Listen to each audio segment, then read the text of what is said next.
Our story begins with the fact that in Indonesia, namely on the island of Kundra, the main character named Kong Chan was on an operation to free hostages, and he had been lying in the bushes for 4 hours. After a long time, the guy notices something in the sight of his sniper rifle, and as soon as Kong Chan activated the thermal imager, he saw pirates approaching him with weapons in their hands. In total, the main character counted 6 people. At the same time, the pirates walked carefully and inspected the area. Suddenly, our hero was told over the earpiece that his squad had already completed rescuing the hostages, and therefore, all the military were moving to the exit. The comrades continued to talk into the earpiece, and now they handed over to Kong Chan, their meeting place. At the same time, the pirates came closer and closer to the guy. The main character never took his eyes off them for a moment. And in the end, the situation became more and more terrible, because Kong Chan was gradually surrounded by pirates. After a few seconds, the guy was already clearly able to look at the enemy's legs without his scope.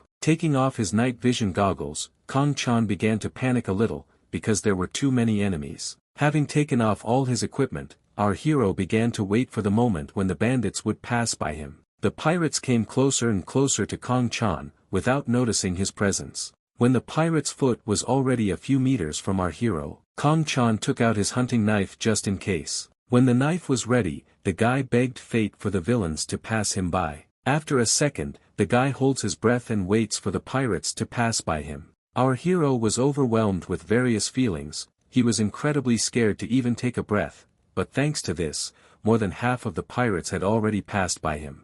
As soon as the villains walked a few meters, the main character calmly exhaled and calmed down. But, unfortunately, it was at that moment that someone again repeated the meeting place into his earphone. In a panic, Kong Chan turns to the side past the passing pirate, and he sees how a man with a weapon in his hands was staring at him. At this moment, Kong Chan stands up on adrenaline in a matter of seconds, and miraculously dodging 2 bullets, the guy takes out a knife prepared in advance. And with a precise swing of a hunting knife, the main character easily destroys one of the pirates. All these screams and squeals are heard by the pirates' friends. The 3 of them turn around sharply and see someone beating their comrade.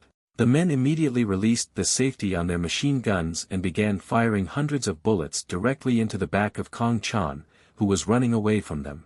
The main character, miraculously dodging bullets, looks back and remembers what is in place. He left the pirates a small gift in the form of mines. Without thinking twice, Kong Chan activates the explosive devices using a remote control, and at the same moment, the mines explode, taking with them the lives of the remaining villains. The comrades hear all this noise. They asked our hero whether he was in battle. Like a true commander, Kong Chan asked his comrades to leave the island while he distracted the pirates. The soldiers did not want to leave the island without Kong Chan, but he insisted, saying that it was an order. At the same time, our hero had 2 remaining pirates on his tail, who really wanted to take the sniper's life. Kong Chan ran away, and at the same time, he convinced his team to fly away, because soon they could also be found. As a result, the soldiers agreed, and the helicopter with them on board left the island against the backdrop of a burning forest from a mine explosion. A few days later, Kong Chan still survives and finds shelter. The guy settled in a small and bright cave in the rock. Every time he panicked, he looked out from the hole and saw whether there was anyone near his hiding place. As soon as Kong Chan was sure of his safety, he exhaled with relief and leaned against the smooth surface of the cave. As it turned out, the 4th day had already passed, and all this time, the main character did not sleep. Also, these pirates could not approach him. After all this time, Kong Chan was able to kill 6 people with a sniper rifle. But even this did not give him a chance of salvation, because the villains chose a wait-and-see tactic. And therefore, the only way to get out is another rescue operation. Also, the guy understood that if he fell asleep, he would be finished. To somehow relieve the tension, Kong Chan takes out a family photo, and then, he begins to look at it and remember his relatives. At that moment it was hard for the guy. He didn't know whether his parents, as well as his girlfriend, would be able to wait for him. Suddenly, the entire atmosphere is interrupted by a sudden and loud sound. Turning his head towards the mountain, the guy saw several people standing on it. Having looked more closely, the main character saw one of the pirates aiming at him with a rocket launcher. This scared Kong Chan incredibly. and for the first time in a very long time, he felt panic that he couldn't control. The guy quickly took all the weapons with him and began to think about what he should do and what he should do. But there was incredibly little time, because the pirate did not drag his feet and fired a shell directly at the soldier. Our hero looked with despair at the approaching rocket launcher shell, and at the last moment of his life, the guy began to scream, because he realized that it was absolutely impossible to escape from this. But even despite the fear and despair, our hero still decides to somehow try to escape from this hopeless situation. He began to run away into the depths of the cave from the fast-flying projectile. As soon as there were a few seconds left before the projectile hit the ground, Kong Chan made the last jump. And immediately after that, the shell exploded. From the force of the explosion, the main character was thrown back, along with weapons and supplies, began to be thrown throughout the cave. And at some point, the guy flew into the hole that was at the end of the cave. And as soon as Kanchan managed to get there, the passage gradually began to be filled with fragments of stones. A few minutes later, our hero comes to his senses, and the first thing he does is reach for the machine gun in order to protect himself in case of danger. But as soon as the guy was fully aware, in front of him he saw a statue of a sitting demon, who was looking intently at him. Kong Chan was perplexed as he looked at the sculpture, but after that, his strength left him, and our hero completely lost consciousness. As soon as the guy passed out, the cave began to collapse, and stones fell from the ceiling. At this moment, the eyes of the demon statue glowed with bright red fire. After some time, the main character comes to his senses. Having fully woken up, our hero begins to look at everything around him. And around him there was darkness, and scattered weapons and equipment. Kong Chan thought for a while, and then, like a wild predator, he pounced on the weapon. Grabbing the machine gun, Kong Chan hides behind a nearby rock. He shook his head nervously and asked himself how long he had been unconscious. Suddenly, the wounds from the rocket launcher made themselves felt. Feeling incredible pain in his shoulder, our hero lets go of the weapon and grabs his hand. As soon as he was distracted, he again saw in front of him the statue of a sitting demon, who was still watching him intently. But this time, all the jewelry he was wearing was gold, and his eyes and whole body were shining red. Recalling recent events, Kong Chan tries to remember whether this statue was here before. But, nevertheless, our hero realized that now, there was no time for this. Peering out of the stone, the soldier begins to look at the light from the hole he fell into earlier. Looking at all this, Kong Chan remembers that he has a walkie-talkie with him, and therefore, he decides to contact his squad again.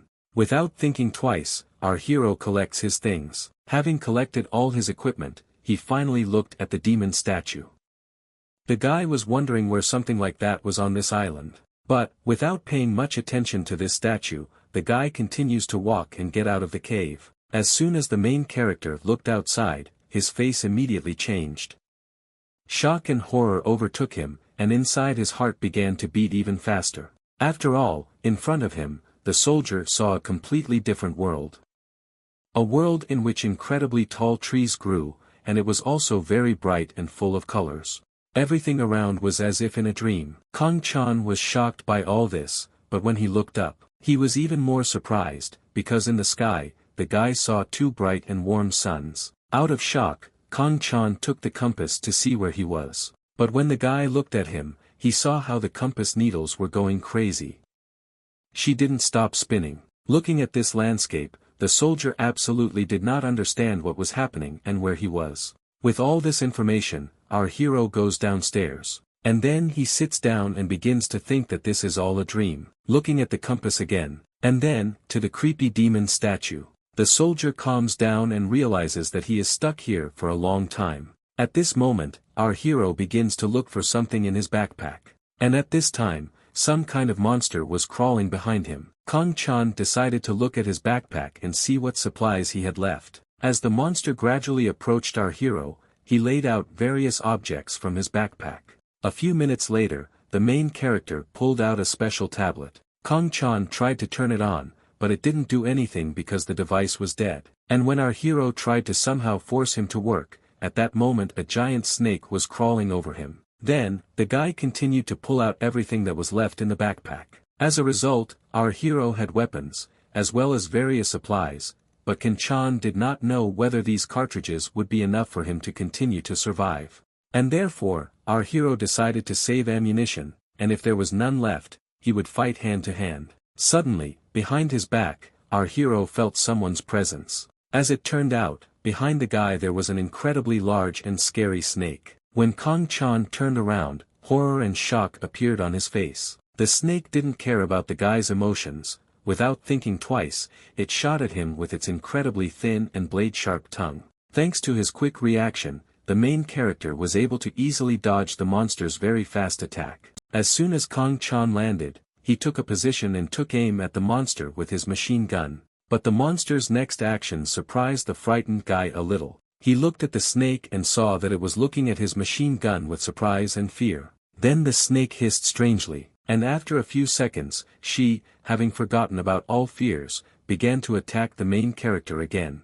The guy did not panic. He took good aim and pointed the muzzle of his machine gun right at the monster's tongue.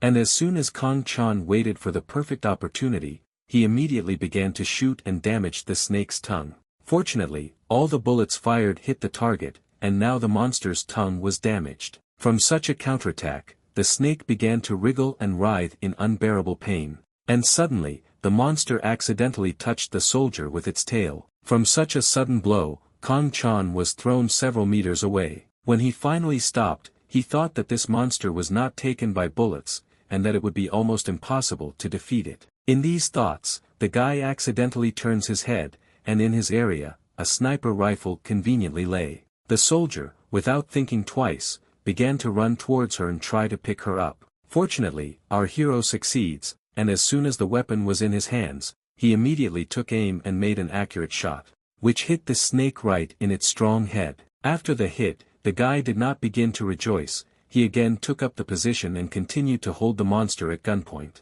The snake was incredibly angry because of this, but just as she wanted to attack the soldier again, something stopped her at the last moment. It seems that she felt an unknown force that came from the main character. Having overcome his fear, the monster tried to intimidate the concentrated soldier. But this did not help her in any way, since our hero had already merged with his gun. The snake was perplexed, but then it took a closer look at the guy's weapon. Looking at the barrel of the rifle, the monster became very frightened. Then, as if nothing had happened, he turned around and crawled back into the forest. The main character calmly exhaled. He didn't understand where there were such big and scary monsters in this dream. After examining the store, the soldier realizes that he will soon run out of ammunition. And so, he packs a backpack and everything he needs to get out of here and move to a safer place. Having collected all his things, the soldier begins to try to leave this cave again. When our hero climbed up again, he was surprised for the second time by the beauty of this terrible world. Looking at the landscape in more detail, the soldier notices a tree in the distance that was very similar to a baobab. Mistaking this tree for a baobab, our hero decides to use it as a landmark, and if possible, then climb it and inspect the entire area. The feeling of anxiety and someone's presence stressed the main character, and so he tried to go through this forest as quickly as possible. Arriving at the tree, the soldier realizes that it was not a baobab tree. This was the first time he had seen this incredibly tall and wide tree. A few hours later, the guy was still able to climb its crown. Sitting on one of the branches, our hero takes out binoculars to examine the area. Through binoculars, Kong Chan sees flying pieces of earth. It seemed incredible to him. Having examined the entire valley, the guy raises his head and looks into the heavens. He was still very much surprised by the two suns he saw at the beginning, and when he thought a little, he realized that this place was not on Earth at all. Putting the binoculars to his eyes again, the soldier continued to observe his surroundings. At one point, the guy saw some very tall and sharp building. He realized that this structure was definitely built by people, because no matter how you look at it, it looked artificial. And so, the soldier decided to go there. Kong Chan calculated the approximate distance, and he also calculated what would reach the structure after 2 weeks. If he walked 5 kilometers a day, then his supplies should have been enough for this time. But there was one problem, and that was water. Having once again examined the area, our hero finds a small stream in which, apparently, clean water flowed. The soldier looked at that building again.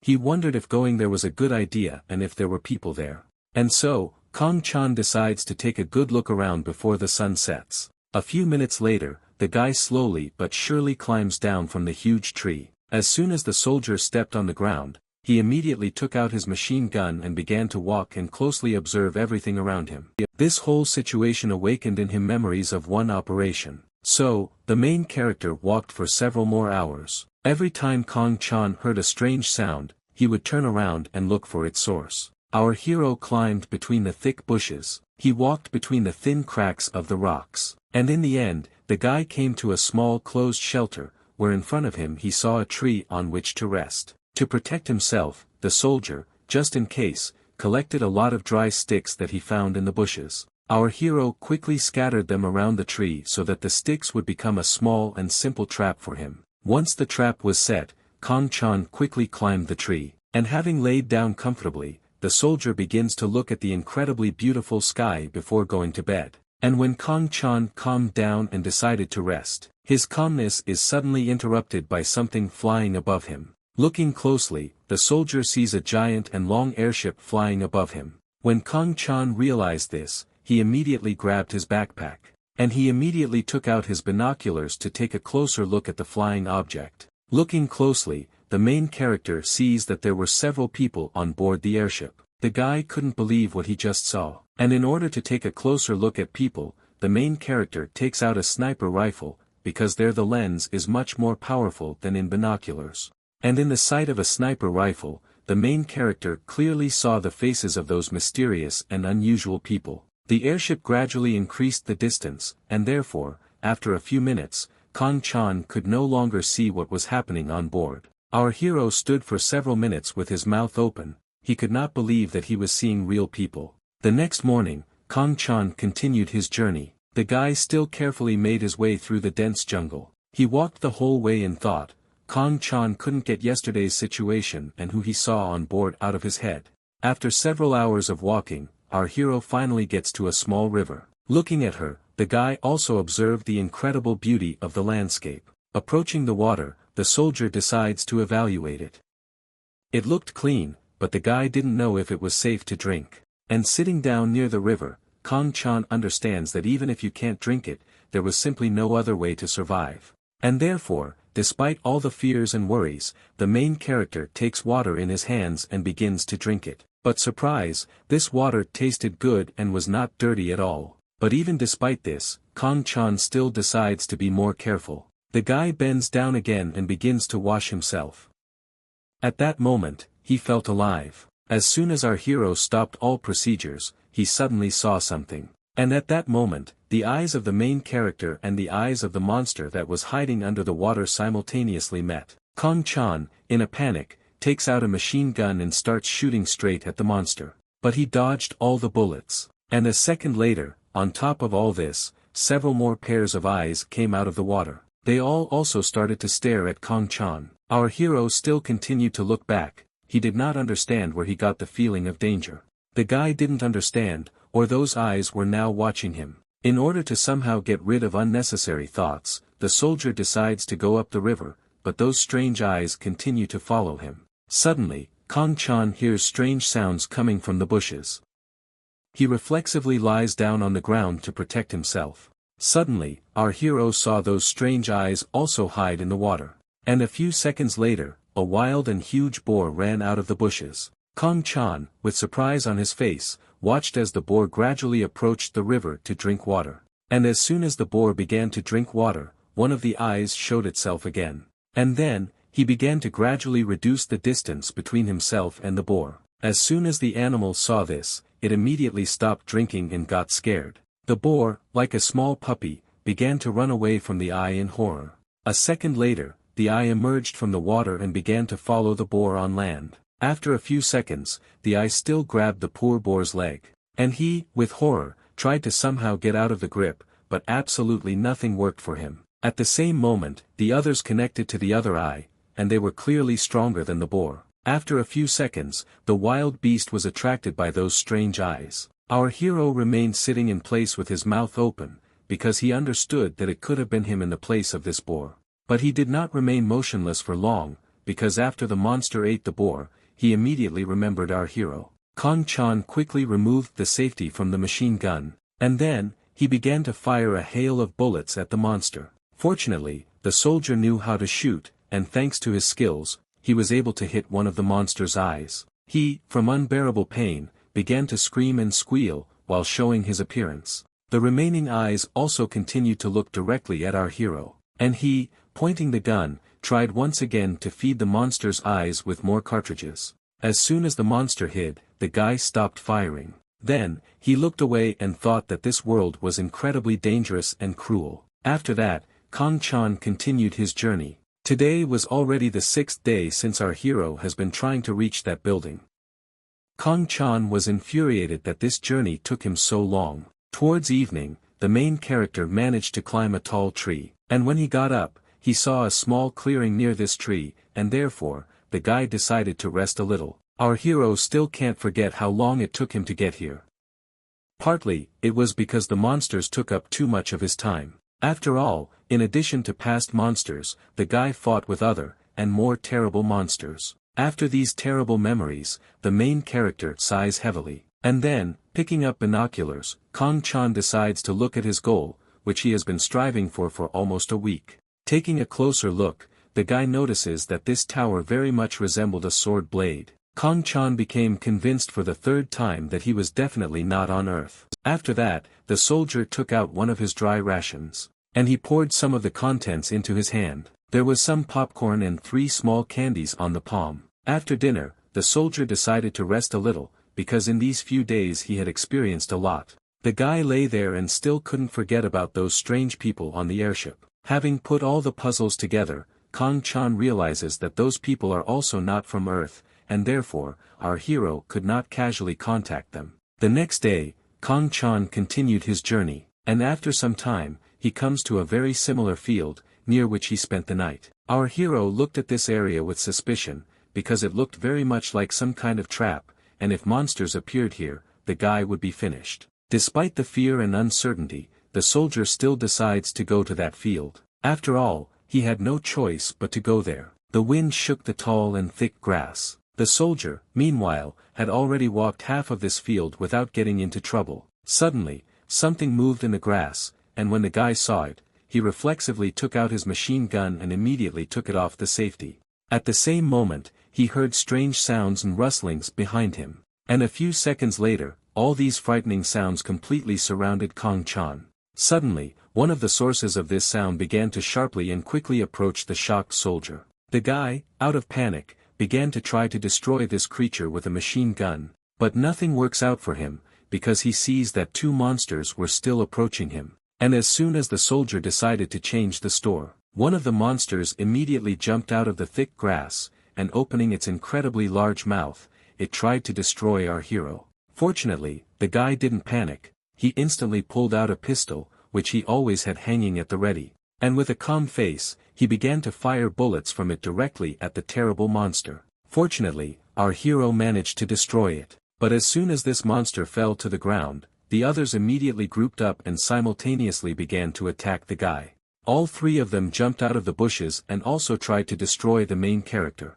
But suddenly, for some reason they all suddenly changed their minds and hid in the thick grass. The main character was perplexed when he saw how the terrible and vile monsters tucked their tails between their legs and began to run away as if they were little puppies. And then, Kong Chan decides to throw a grenade at them to completely destroy them. After a few seconds, the grate explodes, and all destroyed monsters scatter in different directions. But this did not calm the main character. After all, around him, he again saw how those same monsters surrounded him. The guy had used more than half of his ammo, and he knew that if this monster appeared again, he would be finished. Out of hopelessness, the soldier breaks into a cold sweat, and his heart begins to beat several times faster. And then, he notices how the monsters fell on their backs with their mouths open.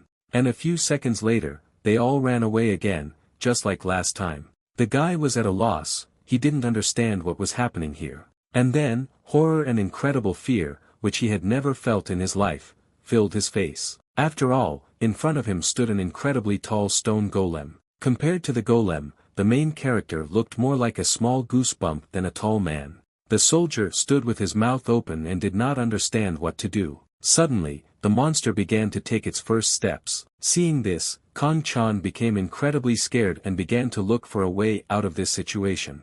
Without thinking twice, the soldier decides to plant the mine that he carried with him all the time. And as soon as all preparations were completed, the guy immediately began to run away from this place. But suddenly, Kong Chan saw a giant stone leg in front of him, which gradually descended towards his head. And after a few seconds, the main character activates an explosive device, which at the same second is blown up at the installation site. The golem was perplexed when he looked at his cracked leg. And then, he looked down, and looking closer, he saw a small man who was the culprit of his cracked leg. From this, the golem began to get very angry, and his eyes began to turn red. The main character notices this. Despite his fear, he picks up a grenade and, pulling out the pin, the guy throws it at the golem. After a few seconds, the grenade explodes, covering the giant monster in a bright tongue of flame. From this explosion, the monster lost its left leg, and due to poor balance, the golem began to gradually fall down. The soldier watched all this. He saw how a giant stone statue fell right on top of him. And so the guy decides to run away. Kong Chan ran between hundreds of different pieces of debris, while somehow dodging them.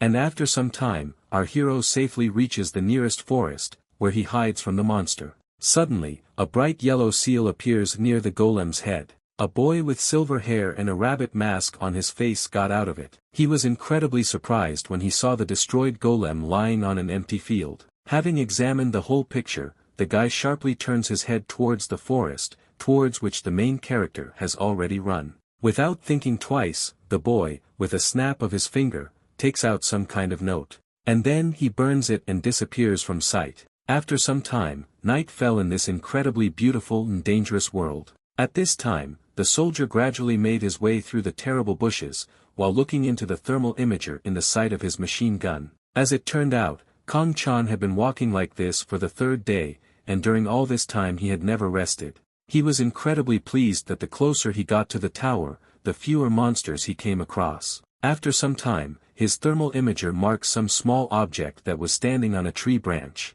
Noticing him, the soldier immediately takes a position and crouches for a comfortable position. Next, he saw how this little man jumped from a branch and headed somewhere. And at one moment, these little men doubled in number. And then, one of them slipped past the barrel of the machine gun that the soldier was holding. The guy began to nervously drive in different directions to try to hit the unknown. But at one moment, the little man jumped back onto the branch, and in a second turned into a normal-sized woman. Kong Chan was incredibly surprised when he saw this. Suddenly, a girl, in a language unknown to the soldier, asked him who he was. The guy did not react to this in any way. He only again pointed the muzzle of his machine gun directly at the unknown girl. But after a second, he sharply lowered his weapon and said that he did not want to fight. The woman looked at Kong Chan strangely, and then, she suddenly disappeared somewhere. As it turned out, the woman teleported right behind the soldier, and taking advantage of the moment,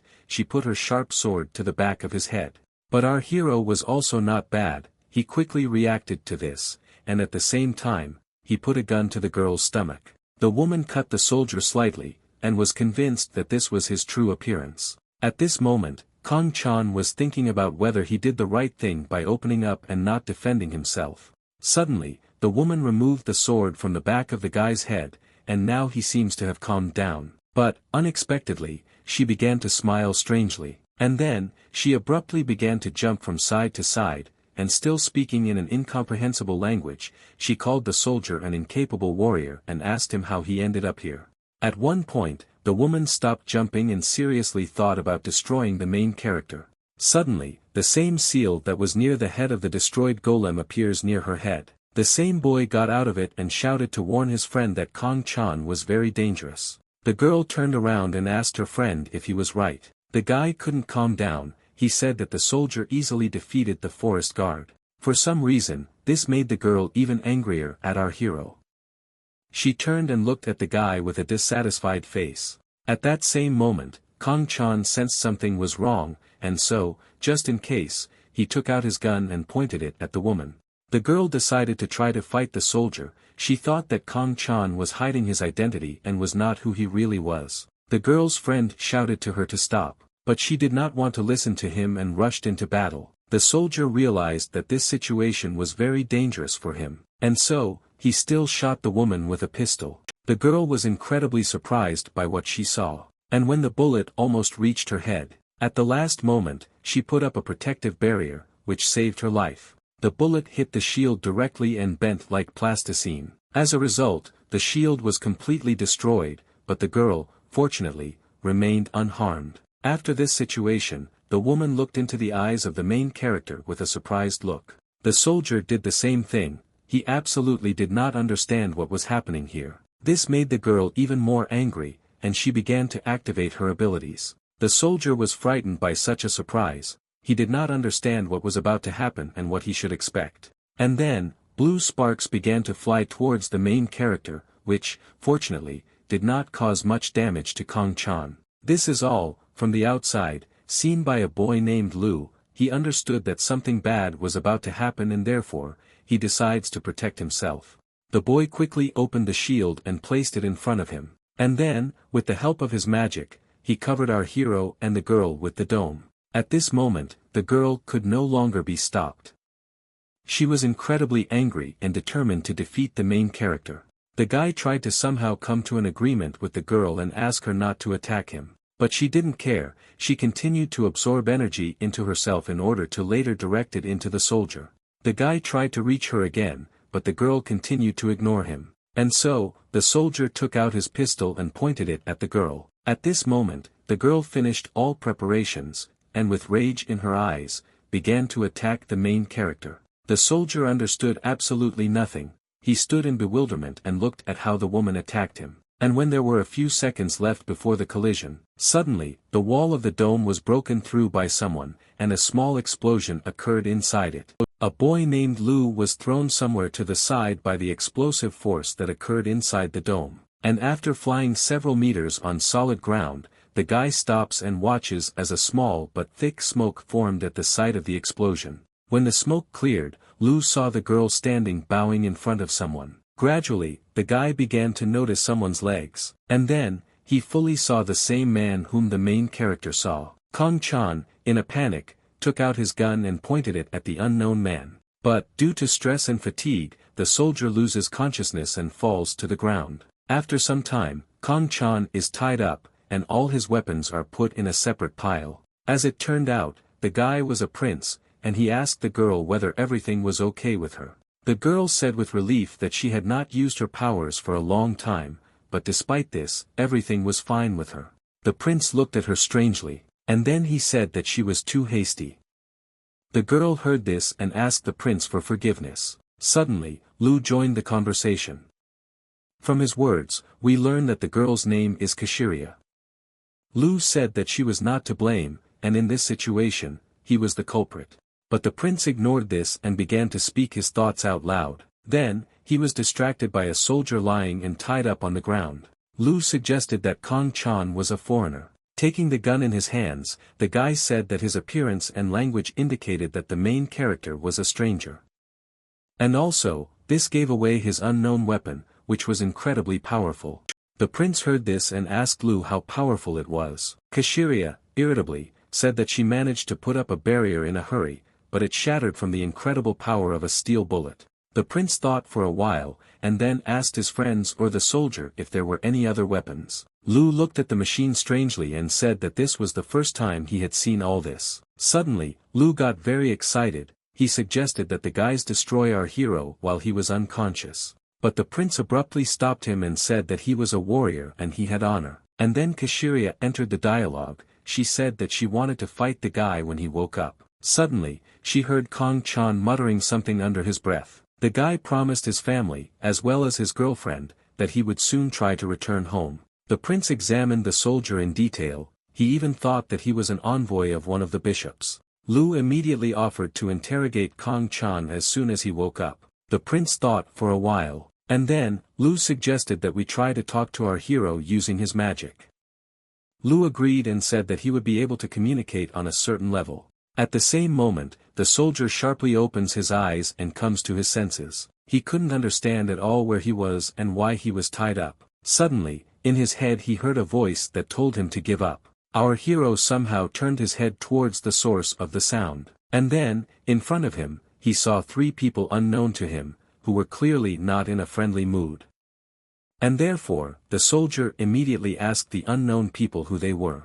The prince, with the help of an interpreter, asked the main character where he came from. All three looked at the soldier suspiciously and waited for his answer. The guy was thinking about who was in front of him and what he should do. Kong Chan decides to calm down and tell his captors everything. The soldier told where he was from, and who he was before he got into this amazing and creepy world. Lu couldn't understand the meaning of Kong Chan's name at all. And then, the main character decided to ask a question. He asked those what kind of place this was and who they were. Lu translated everything verbatim to the prince. And the guy said that our hero was on the continent of Lanos. And he himself was the prince of a great empire. The main character gradually began to confirm his guesses that he really was not on Earth. Lu, having heard Kong Chan's guesses, was also convinced that he was a foreigner.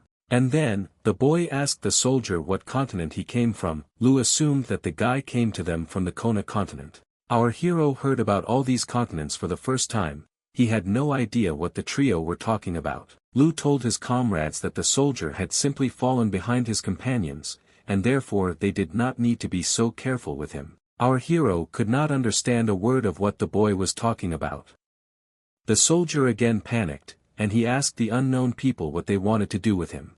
Lu looked at the prince and said that he did not see any evil intentions on the part of the soldier. It also seemed to the boy that in the last battle, the main character gave in to the girl. Kashiria heard all this, and with rage in her eyes, she asked Lu whether he wanted to say goodbye to life. The boy flew several meters away from the girl and said that it was just an objective assessment of abilities. Suddenly, Kashiria took out her swords and took a stance. The prince also looked somewhere suspiciously, as if they both sensed some kind of danger. Lu was perplexed by what his comrades were doing. And then, the whistle of an arrow flying at them was heard, which miraculously did not hit the boy. Following her, several more arrows flew. Kashiria reacted instantly and began to repulse the attack of the unknown enemy. The prince also did not stand still, he skillfully dodged every fired arrow. As soon as the enemy's attack ceased, the prince took out his own arrows and began to attack the enemy in response. These arrows hit the bushes, and then the screams of wounded opponents were heard from the bushes. A few seconds after the hit, monsters wearing robes began to emerge from the bushes. In this world, they were called Templars. As soon as one of them showed himself, the rest of the Templars crawled out of the bushes and began to expect something. As it turned out, several monsters were hiding in the trees. And as soon as the trio were distracted by the lower ones, they instantly jumped out of their hiding places and began to attack the guys. Kashiria immediately reacted to them and began to destroy them one by one. The prince also did not stand by, he took out his golden spears and began to help the girl in this battle. Lu, meanwhile, began to read a special spell, but when he had to say the final word, the monster immediately knocked him down and prevented the boy from doing so. Kashiria came to the boy's aid, she instantly destroyed the monster. And then, she ordered her comrades to immediately retreat and run away. Lu panicked, he didn't know what to do. Suddenly, Kong Chan called him. The soldier asked the boy to quickly untie him. Lu looked at our hero when he shouted to him that if he did not untie him, then everyone here would be destroyed by monsters. The boy turned his head sharply, hoping that one of his friends would tell him how to deal with this situation. But unfortunately for Lu, Kashiria was currently fighting several monsters, and the prince also could not help him in any way. The guy completely forgot about untying the soldier. He was only thinking about how he could save his friends. Lu incredibly wanted at least one archer to appear on their team at this moment. And then the whole team will be saved. Suddenly, Lu remembers our hero, and then he sharply turns his gaze to the machine gun lying next to him. At this moment, the main character was diligently dodging the monster's quick blows. And then, he again asked the boy to free him from his shackles. Lu was incredibly worried, he thought about it for a long time.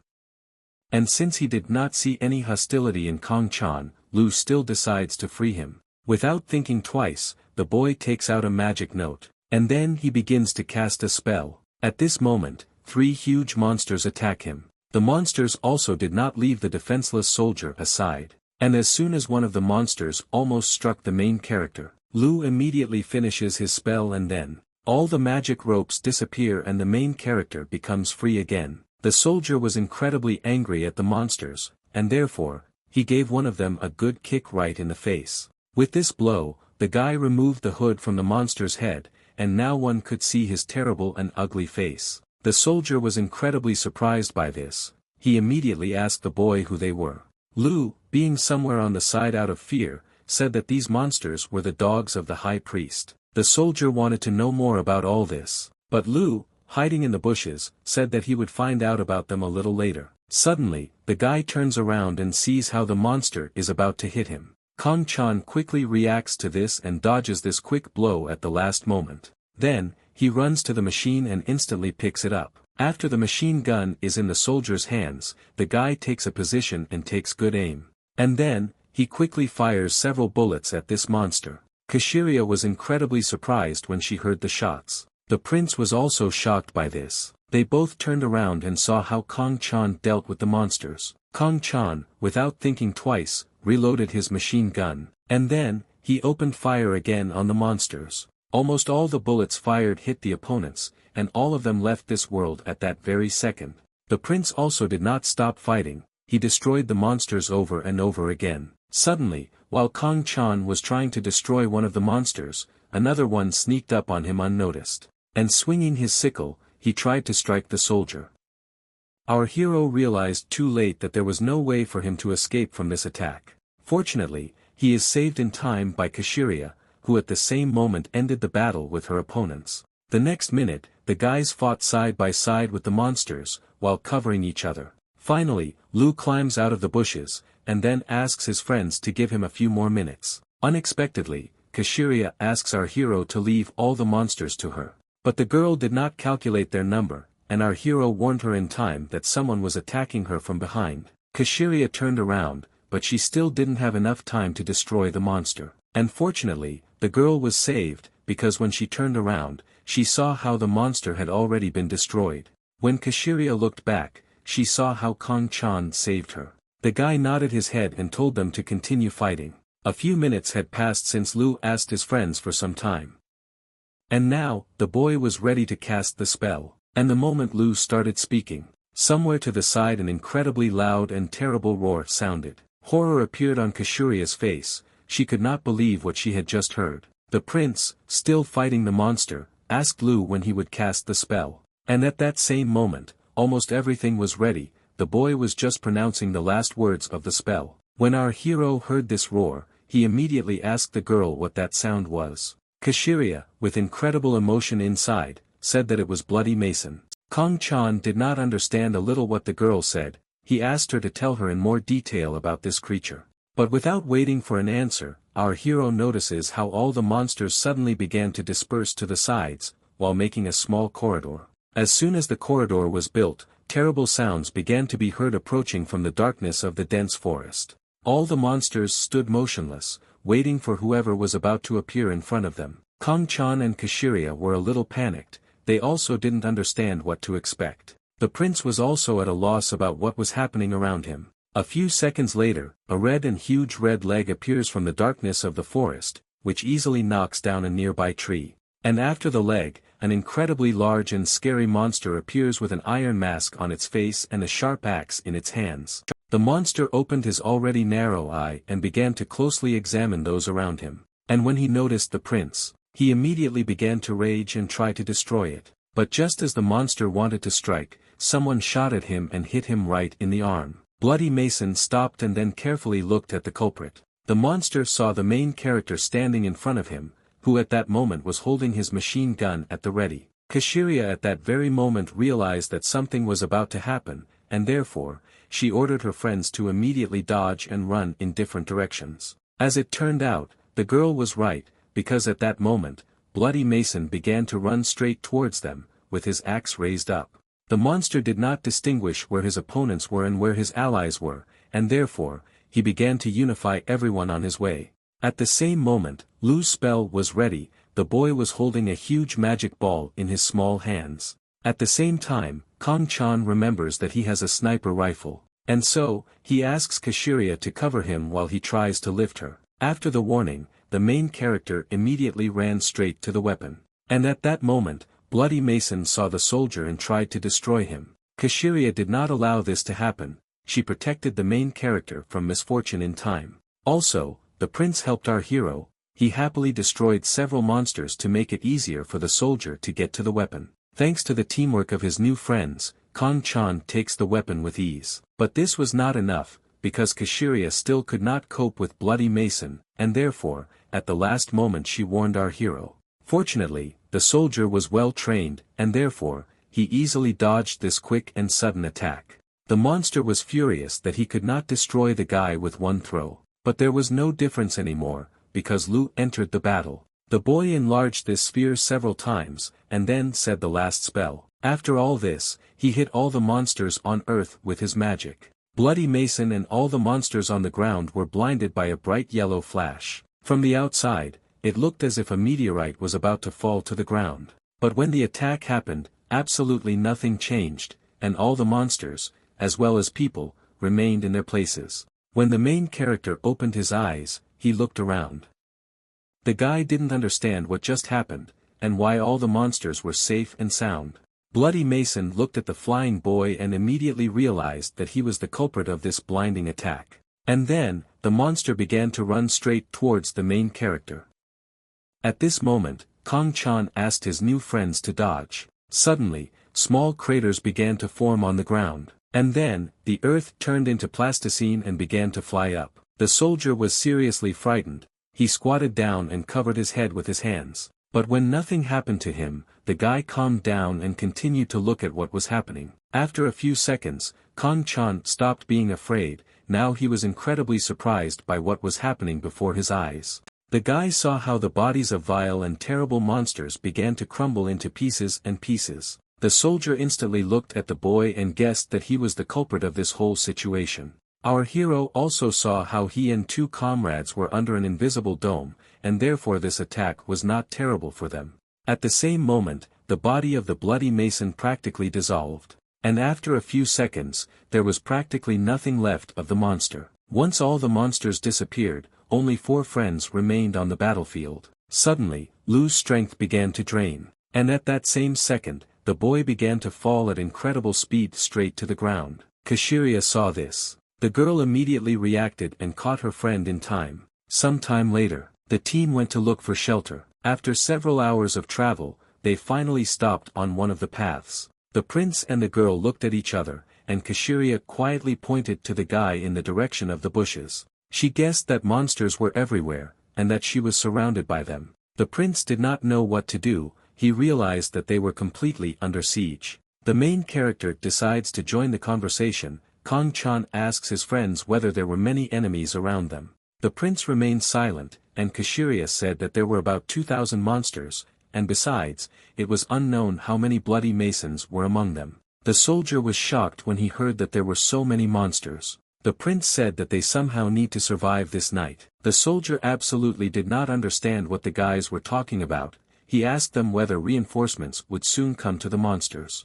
Kashiria said that his guesses were wrong, and the prince did not mean it. The girl explained that monsters receive vitality from the energy of the moon, and especially during the full moon. Kong-chan thought this was a bit unfair and terrible, but the woman said that they were all sectarians. She said that the monsters glorified their god in whom they believed. They also accepted people and turned them into their slaves. From this conversation, the guy realized that when daylight comes, it will be difficult for the enemies to receive the energy of the moon, and they will no longer be able to use their incredible power. But this guess was not 100% true. Kashiria said that not everything is so simple, because these monsters were strong even during the day. Also, the girl said that they could deal with the monsters now, until they received additional power from the moon.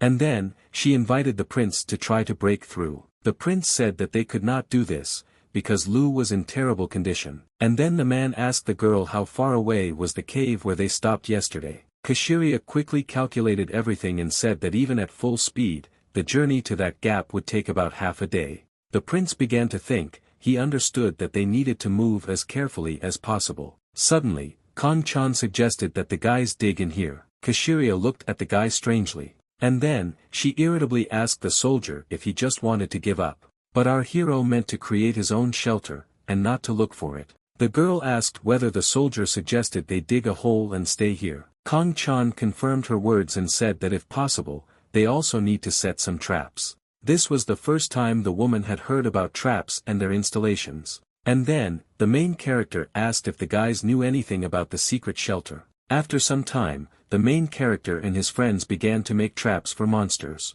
The main character told his comrades what and where they need to install in order to catch the monsters. He also monitored the entire process to ensure that his friends did everything well and without haste. He himself also laid each trap and tested its ability. After some traps were ready, Kashiria asked if they would definitely work.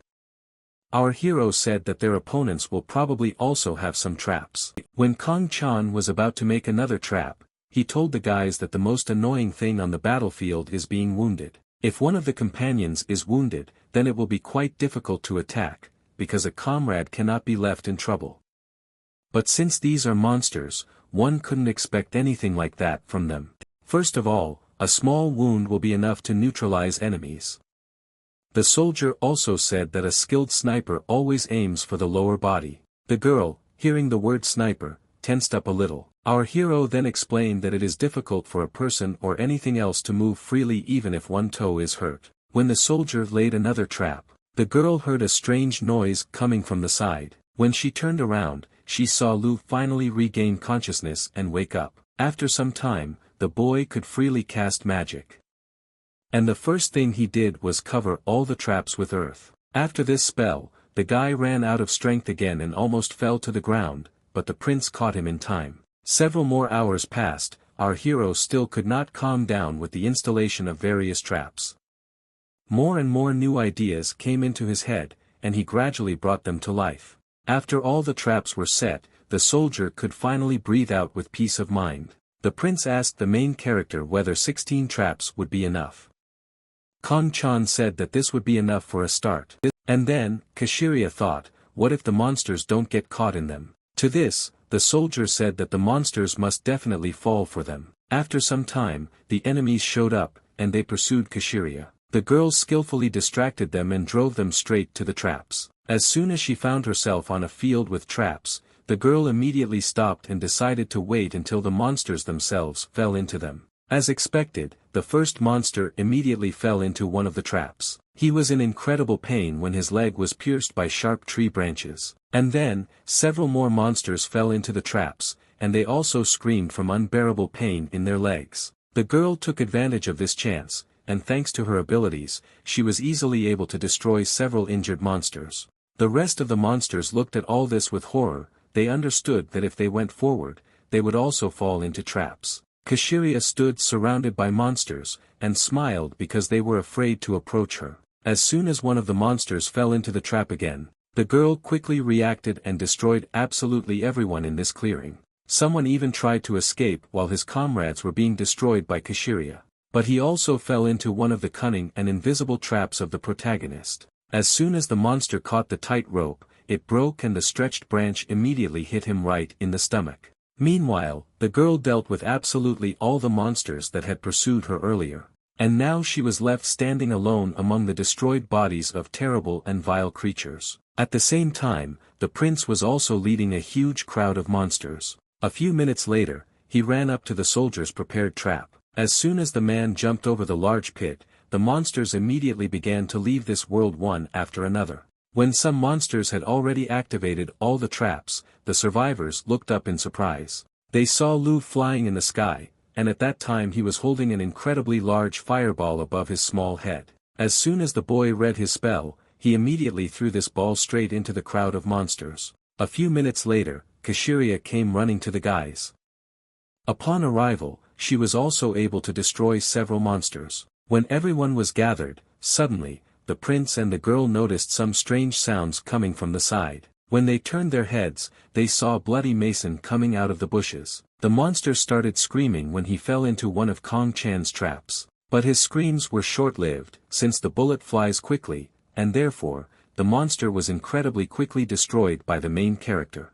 And he destroyed it with the help of his sniper rifle. And as soon as the soldier waited for the right moment, he immediately gave a signal to his comrades. And then, from the bushes, he began to destroy every monster that caught his eye. So, the friends fought side by side for several more hours against creepy and terrible monsters. After some time, a whole war took place in this clearing.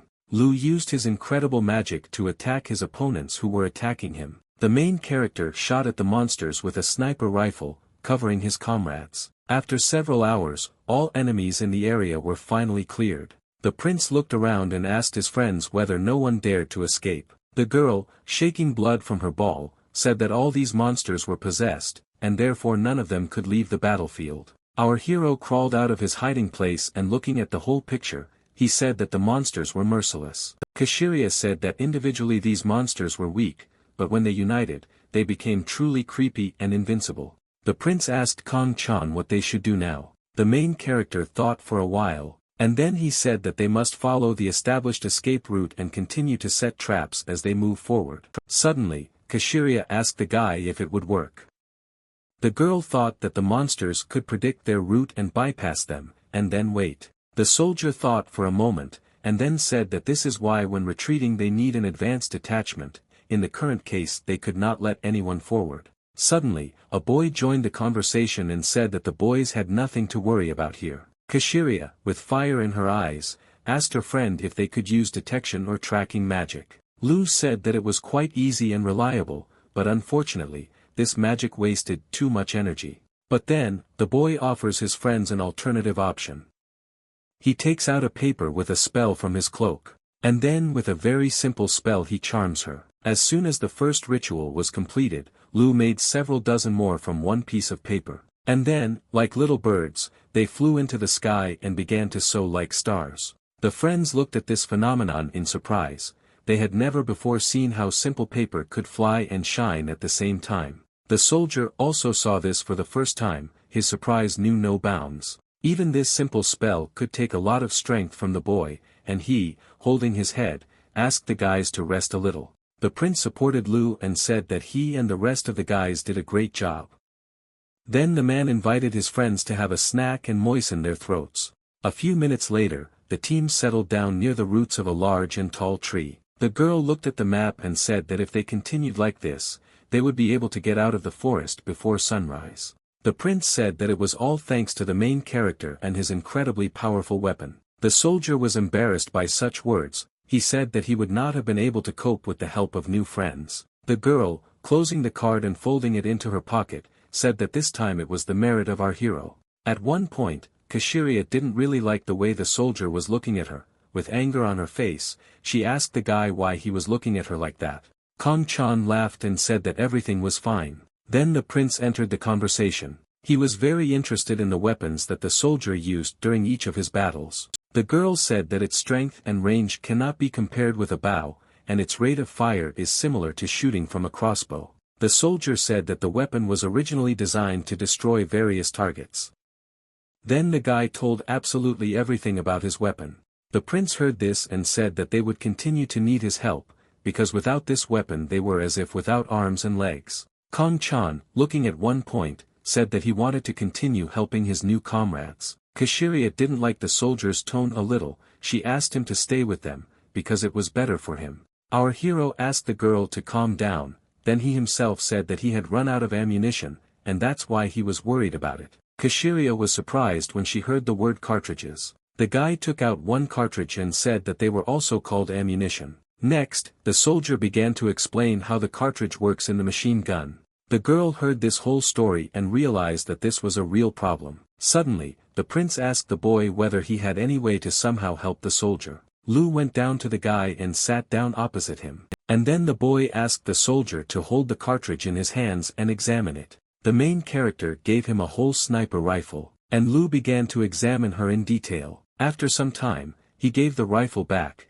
and then said that he understood the approximate operating principle of this device. The girl immediately exclaimed, she thought that they had some way to make cartridges. To this, the boy just shook his head. He said that in his mentor's laboratory he saw ancient documents where he described something similar. Kashiria asked the boy whether it was possible to make them, and whether he remembered at least anything from those documents. Lu said he didn't remember anything.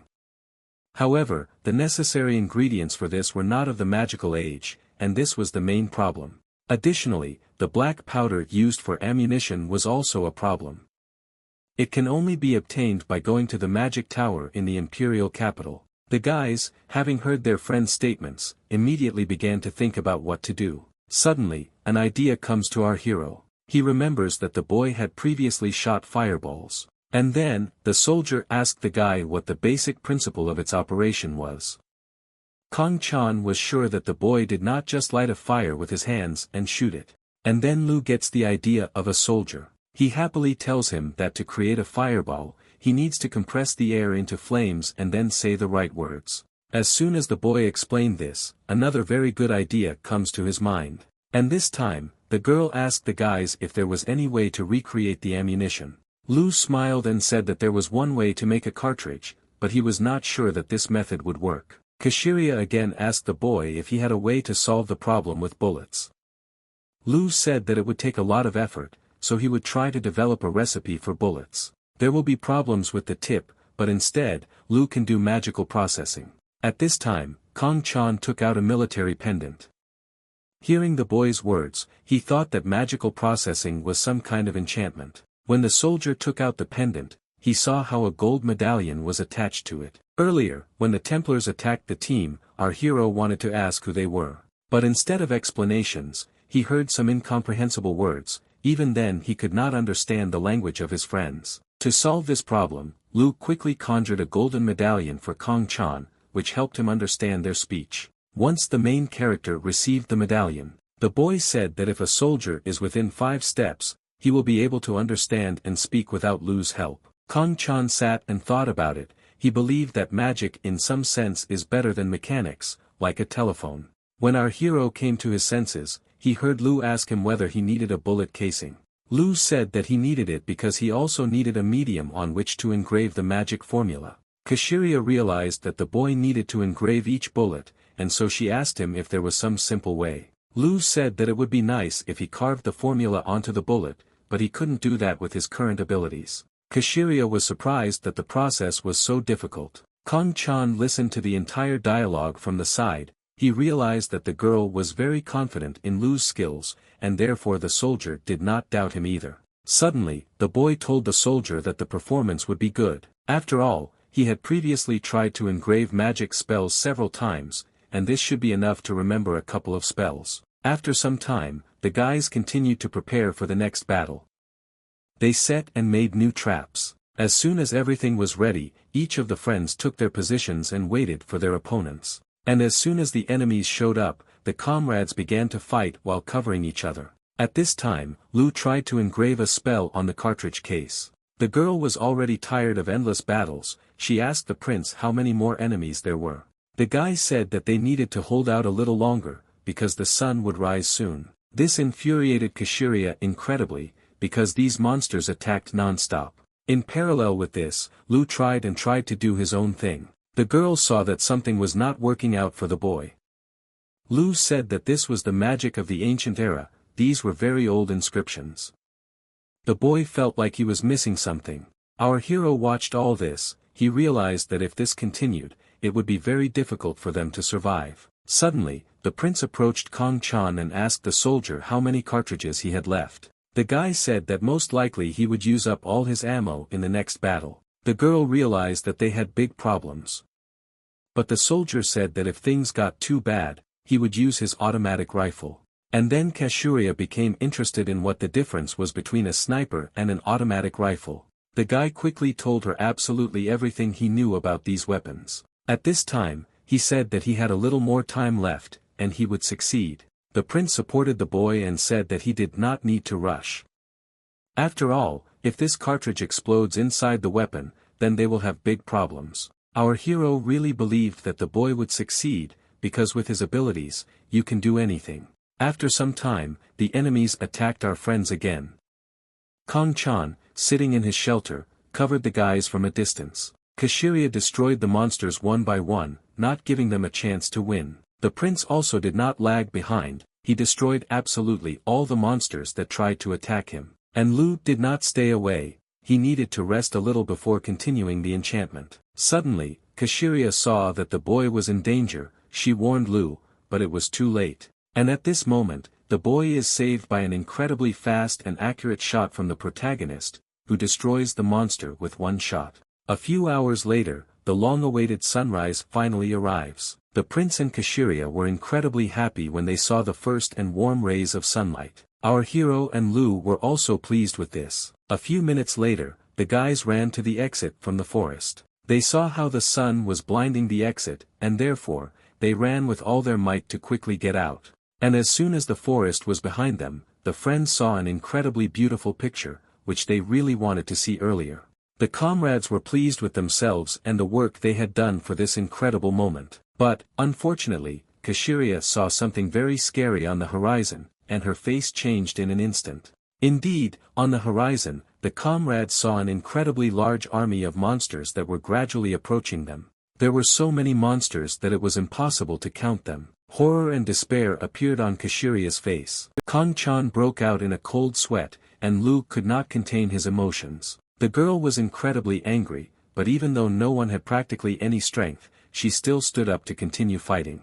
And unfortunately, the main character has run out of absolutely all his ammo. And therefore, the soldier had no choice but to use an automatic rifle. But it also had few cartridges. Unexpectedly, Lu called the main character. He hesitantly showed him the result of his work. The boy held out a cartridge case, on which a magic spell was engraved. Lu asked the protagonist to handle them carefully because there was a possibility that the cartridges could explode at any moment. Kong-chan, inserting the cartridges into the magazine, said that he understood, and that he would try to do everything in his power. As soon as the magazine was attached, the main character wanted to quickly find out what this ammunition was like in a real battle. Then, the main character examined the area and decided where his hiding place would be. A few seconds later, the soldier points to a very thick and tall tree, and says that he will cover the guys from there. The girl thought that it would be better for the soldier to fight with them. The guy said that it would be better if someone covered them from the side.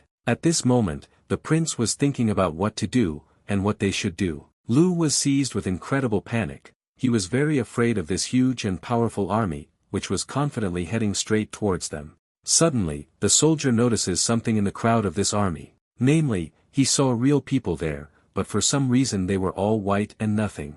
Kong-chan took a closer look at them and asked his friends whether those people were also religious fanatics. Kashiria and the prince could not say a word. And Lu said that these people were called Gua. Our hero again became interested in what kind of people they were, and how they appeared in the first place. But still, he decided that the most important thing now was to try to defeat the incredibly large army of monsters. Our hero ran to his tree so that later he could climb it and help his comrade.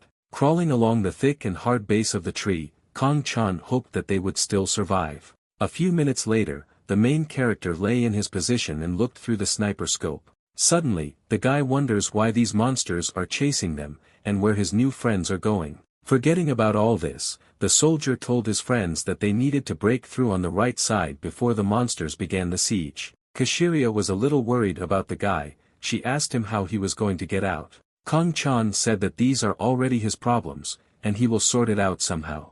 The prince asked the girl to hurry up and not think about anything. A few seconds later, the three friends began to attack an incredibly huge army of monsters. As stated in their plan, they broke through the right side.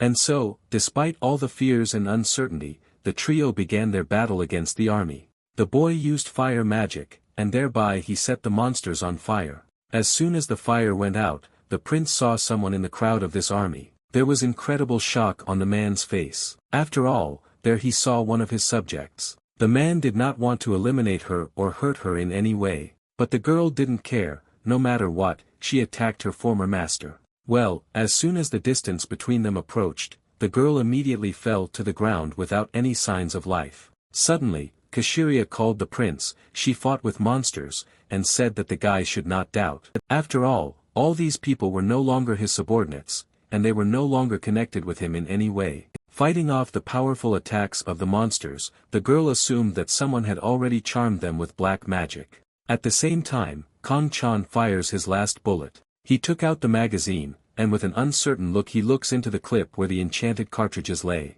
Despite all doubts, Kong-chan inserts a magazine into the sniper rifle. And watching the battle, he waited for the moment when he could test this bullet. At the same time, friends fought desperately to protect their lives and the lives of their comrades. At one point, Lu runs out of strength, and because of this, he began to bleed. Kashiria was distracted from the fight and stood up to watch the boy. At the same moment, the prince and Kashiria were surrounded by monsters. The girl has taken command, she will clear the way. And Lu had to take care of the prince, despite his condition. At the same moment, the soldier finally notices the target. But just as he was about to pull the trigger, he and his comrades hear the sound that came from the horn. Turning around, the prince and the girl saw a knight standing on the horizon, and behind him was his army. Taking a closer look at the flag of these knights, Kashiria understood that Count Lemisandro himself came to their aid. The knight took out his incredibly beautiful and long sword. And then he ordered his army to protect the prince from the dirty traitors.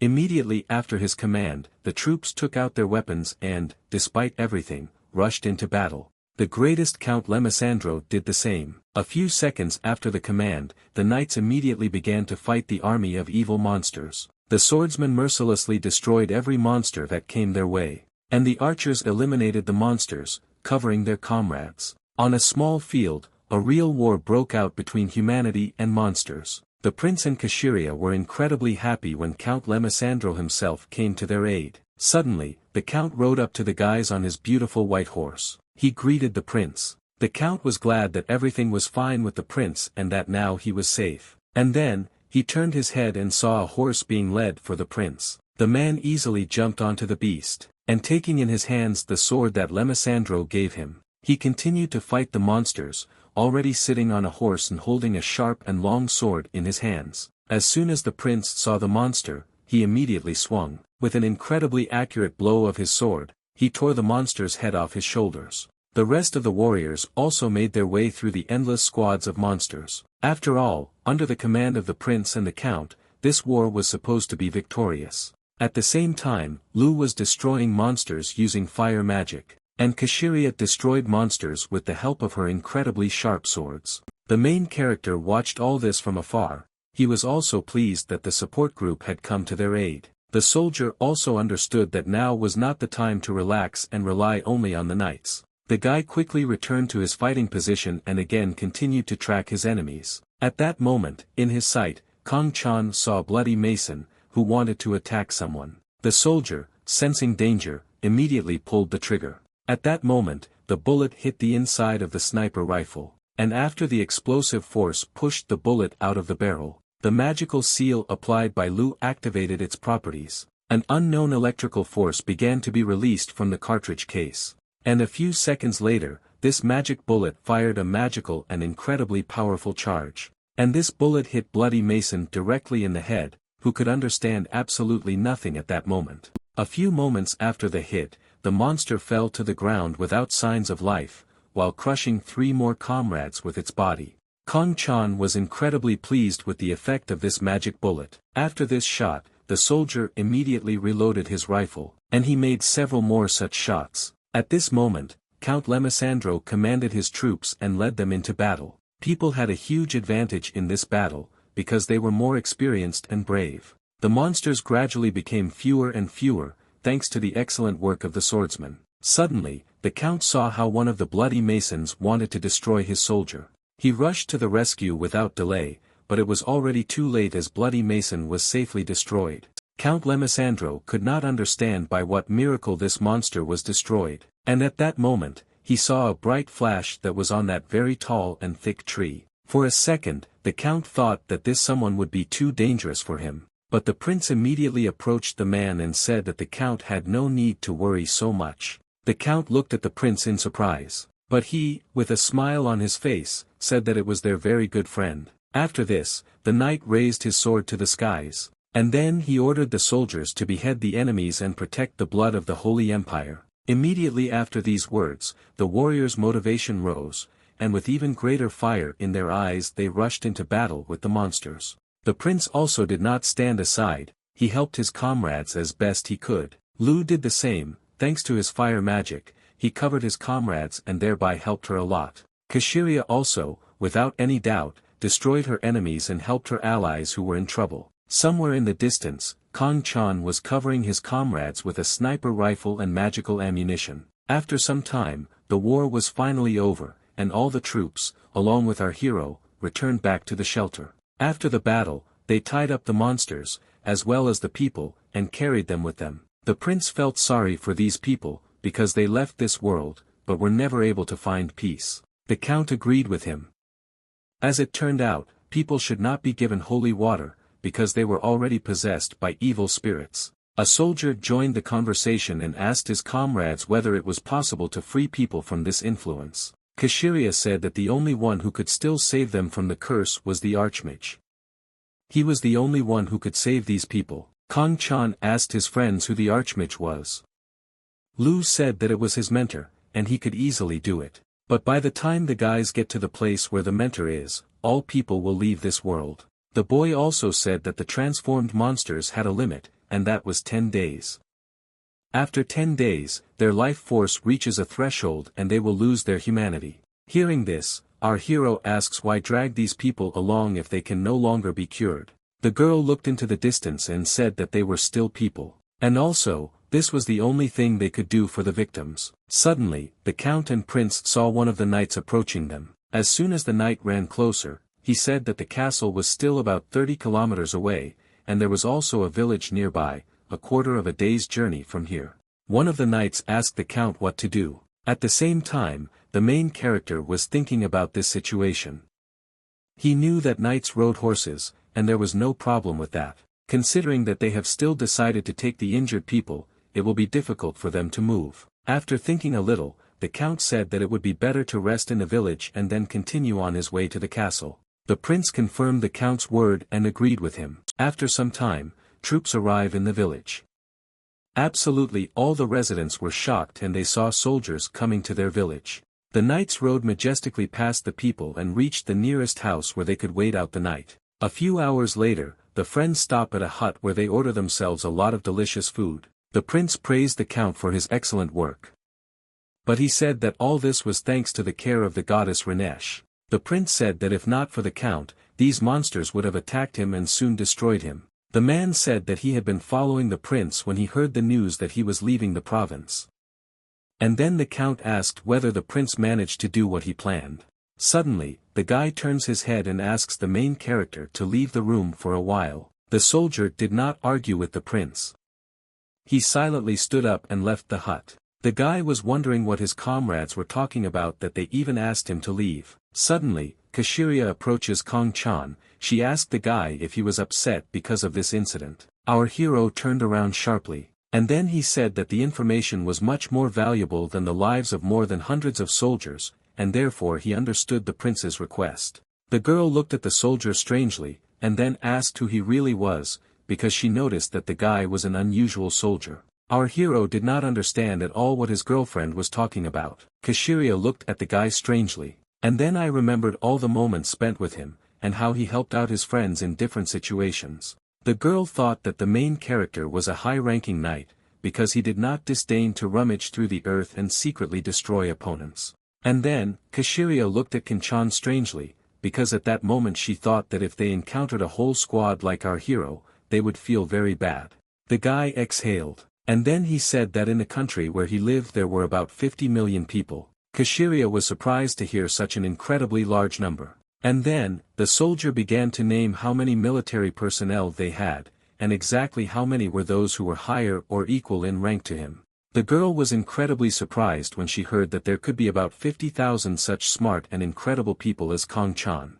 The guy said that it was only in Korea, but there were also other countries. After Kong Chan named all the countries and their military strength and numbers, the girl broke into a cold sweat out of fear of meeting them. Seeing the fear on Kashiria's face, Kong Chan asked the girl not to worry, because the world in which he lives and this world were not connected in any way, and therefore there will be no war between them in the future.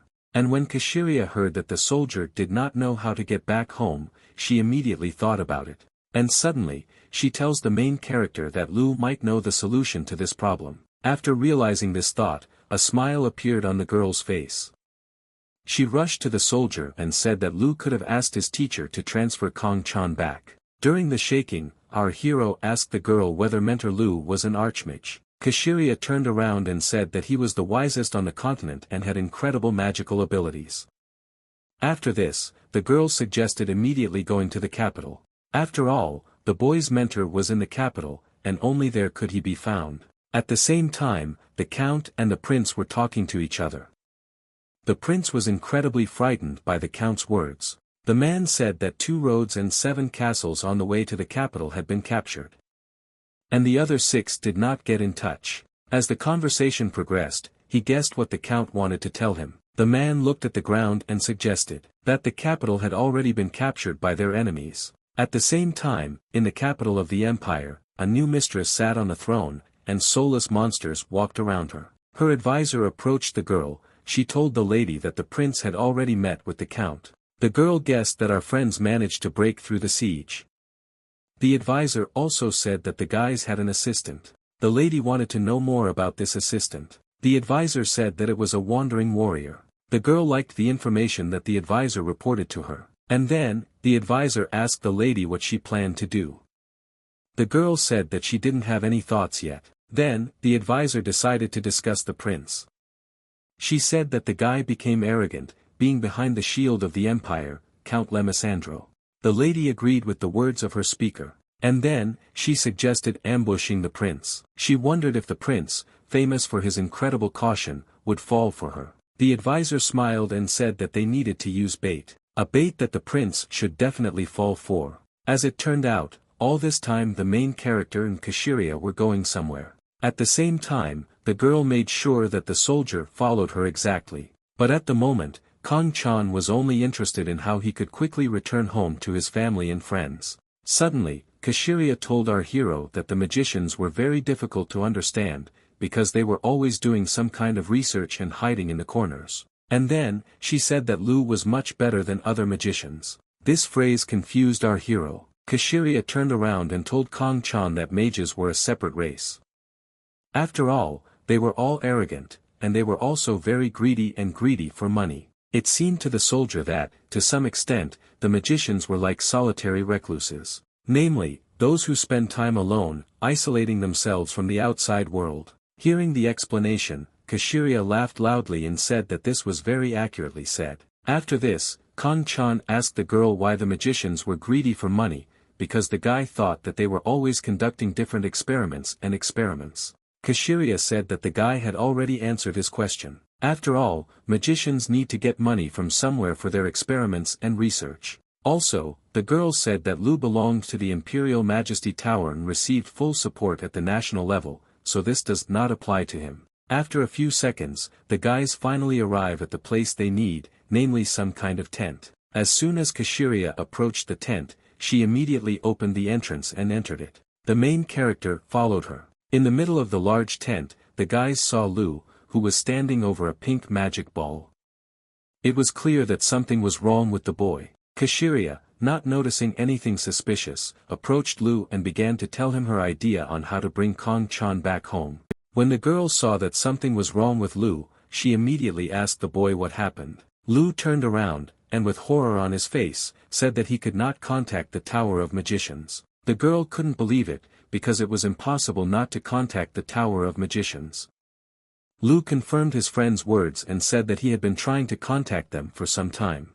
The boy also said that it could not have happened that the signalman had left somewhere, because if he left without a good reason, then his research expenses would be frozen for 3 months. The soldier quickly realized that something had happened, and this caused Lu to panic even more. Suddenly, a knight bursts into the guy's tent. Friends looked at him in surprise, and then, Kashiria asked the one what happened. The knight, trying to regain his breath, said that the prince asked the guys to come to him. A few minutes later, all the comrades were assembled. Kashiria was incredibly surprised when she heard that the capital could be captured. The prince, with inner experience, said that these were just guesses, but such a development of events could be quite real. Lu could not contain his emotions. He immediately asked the prince what happened to the Tower of Magic. The guy reluctantly said that if the enemies captured the capital, it would be a disaster. The man strongly hoped that the Archmage was able to escape from there safely. This news shocked Lu so much that he couldn't say a word. Our hero wondered who could have captured the capital. The guy assumed that it was the work of those terrible and merciless monsters. Suddenly, the prince offers to send someone to check whether the capital has actually been captured by enemies. As soon as Lu heard this, he immediately raised his hand and asked him to go and check it out. Kashiria immediately blew up and asked Lu to be quieter. But the boy could not sit idly by until he found out what had happened to his mentor. At this moment, a knight bursts into the room. He again wanted to tell the guys about the urgent news. The count looked at his subordinate strangely. And then, he heard the knight say that he saw monsters chasing some unknown knight. Standing still, the knight said that the one running away could belong to the Imperial Knight Guardians. As soon as the prince heard this, he immediately stood up sharply. And then he suggested that this knight was able to somehow get out of the capital. Count Lemesandro looked at the prince strangely. And then, he ordered the knight to tell the others that they must save that unknown knight from harm at any cost. Our hero realized that the capital had probably already been captured. And also, he realized that most likely he would not be able to meet with the Archmage. But despite this, Kong Chan hoped that everything was fine with the Archmage. At the same time, the count said that he would personally go and bring this escaped knight here. The prince heard the count's words and said that he would go with him. But the man warned the prince that it could be a trap, and therefore he should not go there. The prince would like to object to the count's words, but after a few seconds he realized that the man might be right, and so the prince did not say anything. Kashiria was at a loss. She still could not understand what was happening here. Lu was also in despair. He could not believe that the capital would fall so easily. The girl approached the prince and asked him not to worry, because as long as there were knights of the Imperial Guard, the emperor should be safe. The prince looked sadly at the floor and said that he believed that everything would be fine with his family. The soldier watched all this from the side. He was just thinking about this situation. The guy realized that the leaders must have managed to evacuate, but not everyone managed to escape safely from the palace. Our hero thought that in this case, if they at least had a telephone or a walkie-talkie, it would be several times easier for them to scout out the situation in the castle. Unexpectedly, Kashiria approached Kong Chan. She asked the guy what he was thinking about. The girl also asked the soldier his opinion about that knight who escaped from the castle. Our hero could not say anything about this. He only knew that the distance from here to the capital was quite large, and no one knew how this knight could get here. The guy suggested that it could all be a hoax. Kashiria was very surprised when she heard this. Kong Chan said that it would be very effective if their side used this method, but the opponents did it first. And then, Kashiria realized that if you don't know that this is a trick and don't defend yourself, then this could become a very painful mistake. The soldier confirmed the girl's words and said that this in itself was fatal. And then, Kong Chan said that there are several ways. You can pretend that the guys didn't know about the trap and secretly turn the situation around to attack the enemy. Also, it was possible to use all effective methods, for example information warfare. Hearing the thoughts of the main character, the prince thought a little. At the same time, Count Lemesandro, along with his knights, rushed to the aid of the escaped man. A few minutes after leaving, the count meets on his way a knight wandering through the deserted area, who could barely stand on his feet anyway. The knight, with sadness in his eyes, looked at the count as if at an angel. And then, the man suddenly sat down on his knee and greeted Count Lemesandro. From the conversation, we learn that the knight's name is Helishut. The count asked Helishut what he had in common with the knight Norman. Helishut said that it was his father, and then the count asked the man whether he had come with him. Helishut said with a trembling voice that his father took the prince and princess in the process of escaping from the imperial capital. Having learned this information, the count calmed down a little, and then he asked Helishut or the emperor if everything was fine. The man looked the count in the eyes and said that he definitely didn't know anything, because the emperor and the crown prince were accompanied by the knight Rissels. And everything was fine with the prince and princess. Hearing this, Count Lemesandro finally stops worrying about the safety of the royal family. However, at the moment, the castle was under siege, surrounded by enemies. Also, the castle was held under the leadership of Chris Allen. After the conversation, the count took Helishut with him, and a few minutes later they were already in the room where the friends were sitting. Helishut immediately rushed to the prince and greeted him, and then said that he had saved his brother and sister. The prince was incredibly grateful to the knight for his work. After this, the knight was released for a while to come to his senses. And at this time, the count gathered everyone again and said that Helishut had some ulterior motives. Kashiria asked the count if he meant that someone was using the knight. Lemesandro said that he doesn't know, and now they have to be incredibly careful. And when Kashiria heard the count's assumptions that the knight had come here for the prince, the girl became seriously angry. The prince, having analyzed the whole situation, asked the count whether this could be inevitable. Lemisandro said that everything was like that. However, now the comrades could not simply go into blindness. Kong Chan joined the conversation and asked his comrades what their thoughts were on this matter. A few hours later, Count Lemisandro gathered all the soldiers into one formation. He said that today, they were going to save the empress and princess from the evil cultists. And then, the count loudly asked the soldiers, those who were afraid to go into battle could come forward. He will not blame anyone for anything, and will not force the knights who went to war to go to war. After the count's words, absolutely no one came forward. The knights only shouted with pride and began to wait for Lemisandro's command. After that, the count and the prince looked at each other, and, without thinking twice, the prince gave a signal to the troops that they were moving out. Immediately after this command, the main character, as well as his friends and fearless warriors, rushed in the direction of the captured castle. That same morning, there was some noise in the castle. Enchanted people and dark knights walked around the fortress square, who were also under the spell of black magic. Somewhere on the side there was a catapult and a huge mobile tower, in case monsters attacked the castle. At this time, the knights were fussing and trying to finish preparing for the defense as quickly as possible. They had to finish all their work before sunset. Also, next to the knights there were wounded who needed help from the last siege. The princess watched all this from a high tower. It was incredibly painful for her to watch how her warriors worked and suffered for the good of the people. At this moment, the knight Ramesh approached the girl. He was very worried about whether they would be able to survive the next night. The girl, looking down, hoped that Helishut had met with Lemisandro, and he could convey his message to him. At this moment, Ramesh said that the princess could leave the castle with the prince at any time. The princess did not like the knight's words, because she could not leave poor people to their fate. Changing the topic, the girl asked Ramesh how many soldiers could join the battle. The man could not even imagine, because the fourth day of the siege was already underway, and there were fewer and fewer knights every day. Then, even the princess realized that it would not be easy for them to hold out even for a day. A few hours later, evening gradually came. Ramesh looked at the sunset and thought that most likely the soldiers would not come. The man came to terms with this and accepted this fate, with which he could no longer do anything or change anything. But even despite this, Ramesh still wanted at least the little prince to survive. At the same moment, the little prince was sitting in his room, guarded by a strong knight named Alan. The boy, with a trembling voice, asked Alan why the princess continued to walk towards the fortress wall. Alan looked at the boy strangely, and then he said that His Highness the princess cared very much about the common people. The boy was very worried, so much so that with every word he began to tremble. But despite this, the prince asked Alan whether his sister was not at all afraid of these monsters.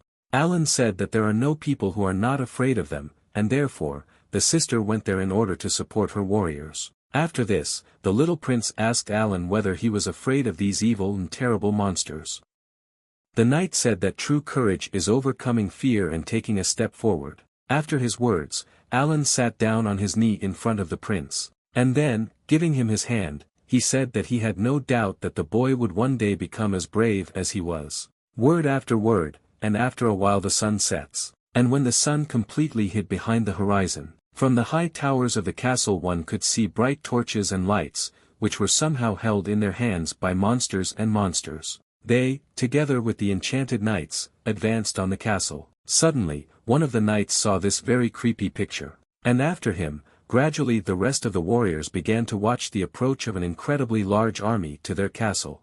The princess and the knight watched all this from a high watchtower. The knight immediately ordered his troops to prepare for the attack, as well as for the defense of the castle. After this command, the soldiers raised the flag, and they took their initially allocated positions. At one moment, all the shield bearers saw burning arrows flying straight at them. The soldiers were seriously frightened and began to protect their comrades and themselves with the help of large steel shields. Unfortunately, not everyone was able to survive the first attack, and therefore most of the warriors simply left this world. Also, those arrows that flew a little further than the defending gate accidentally set fire to some bags of supplies. Because of this, a fire started inside the castle, which the knights tried to put out no matter what. At the same time, the monsters tried to shoot at the knights with a catapult.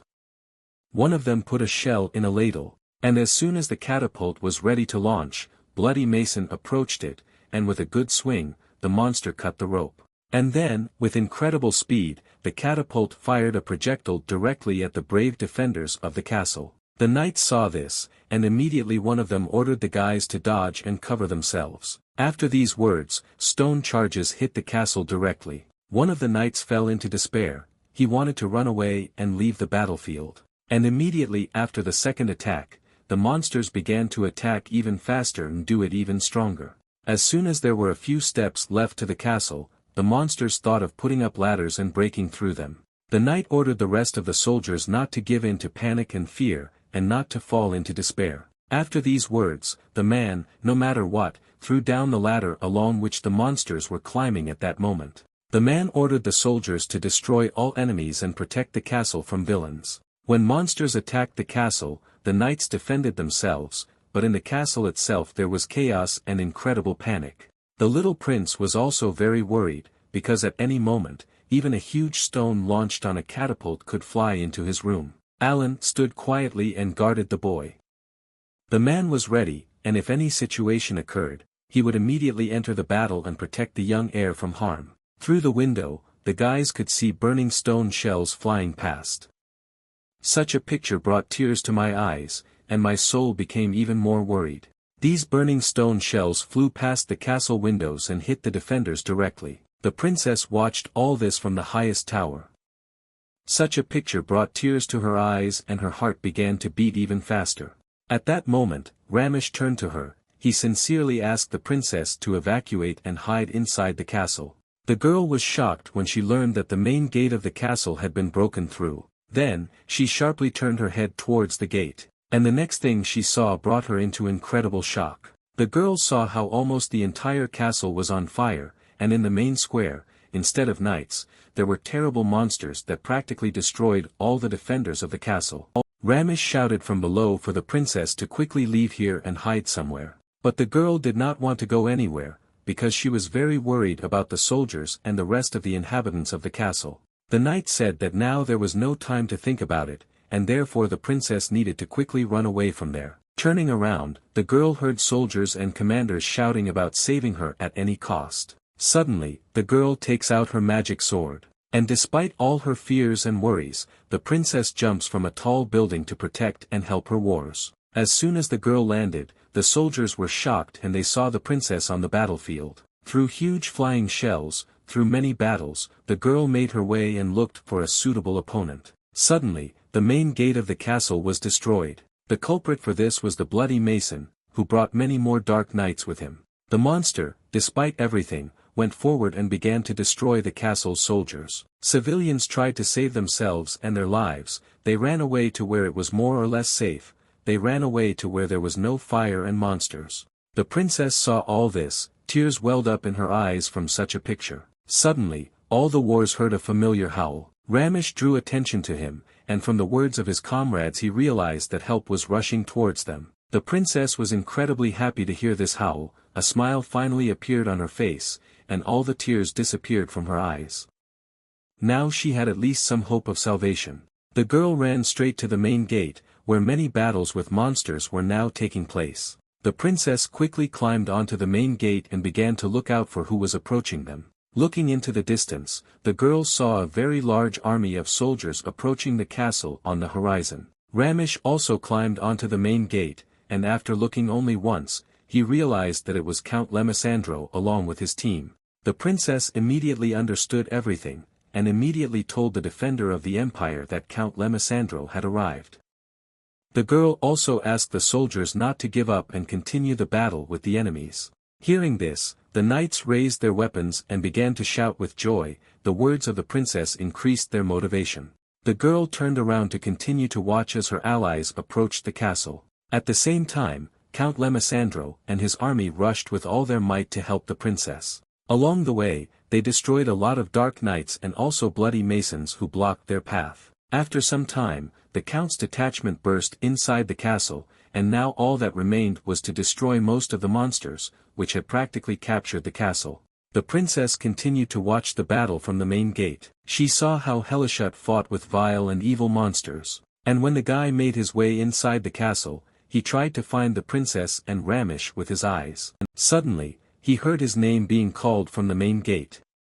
Turning his head, he saw Ramesh. A few minutes later, Helishut rose to the princess, and on his knees, he greeted her. He said all his words. Helishut raised his head and saw something very terrible. Namely, the man saw behind the princess there was a dark knight who swung his sword at her and wanted to hit her. Helishut and Ramesh noticed this very late, and it seemed that the end had come for the princess. And as soon as she turned around, you saw a magic bullet pierce the monster's head. The princess looked in the direction of the shot, and there she saw the main character, who, sitting on a horse, calmly destroyed this monster. During the battle, the towers on which the Dark Knights stood began to gradually fall and be destroyed. The monsters fell to the ground with spears in their chests. After a few minutes, they immediately left this world. Lu was incredible as always, using his very strong magic to help the soldiers and his friends. Kashiria also did not stand aside. She destroyed the bloody masons one after another with very simple and easy movements of her hands.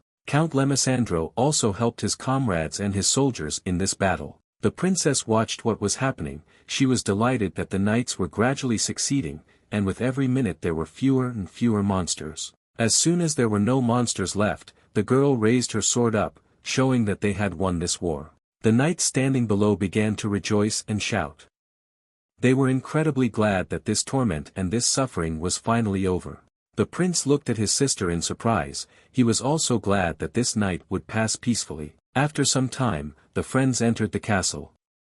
Accompanied by the prince and princess, the comrades went to the secret room to discuss the next tactics for the attack. As soon as the friends approached the room, its doors immediately opened. A joyful little prince ran out of the room. Alan followed him. At that time he was catching up with him, and asked the boy not to run around the castle, because it was very dangerous for him.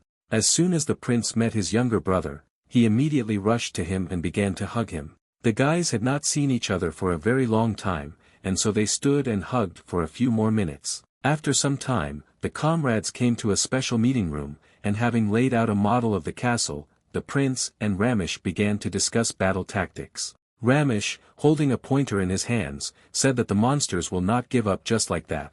The count said that the monsters probably pursued the princess and the little prince all the way from the capital to this castle. Moreover, as soon as the monsters find out that the prince has also joined the group, they will definitely not retreat for anything. Ramesh said that this matter was already serious, because this news should have reached even the king himself. The main character watched all this. He knew that strengthening the troops was a natural procedure. If the guys strengthen the troops, then they will definitely hold out once or twice, but if the monsters don't stop and continue to attack, then the castle will definitely not survive.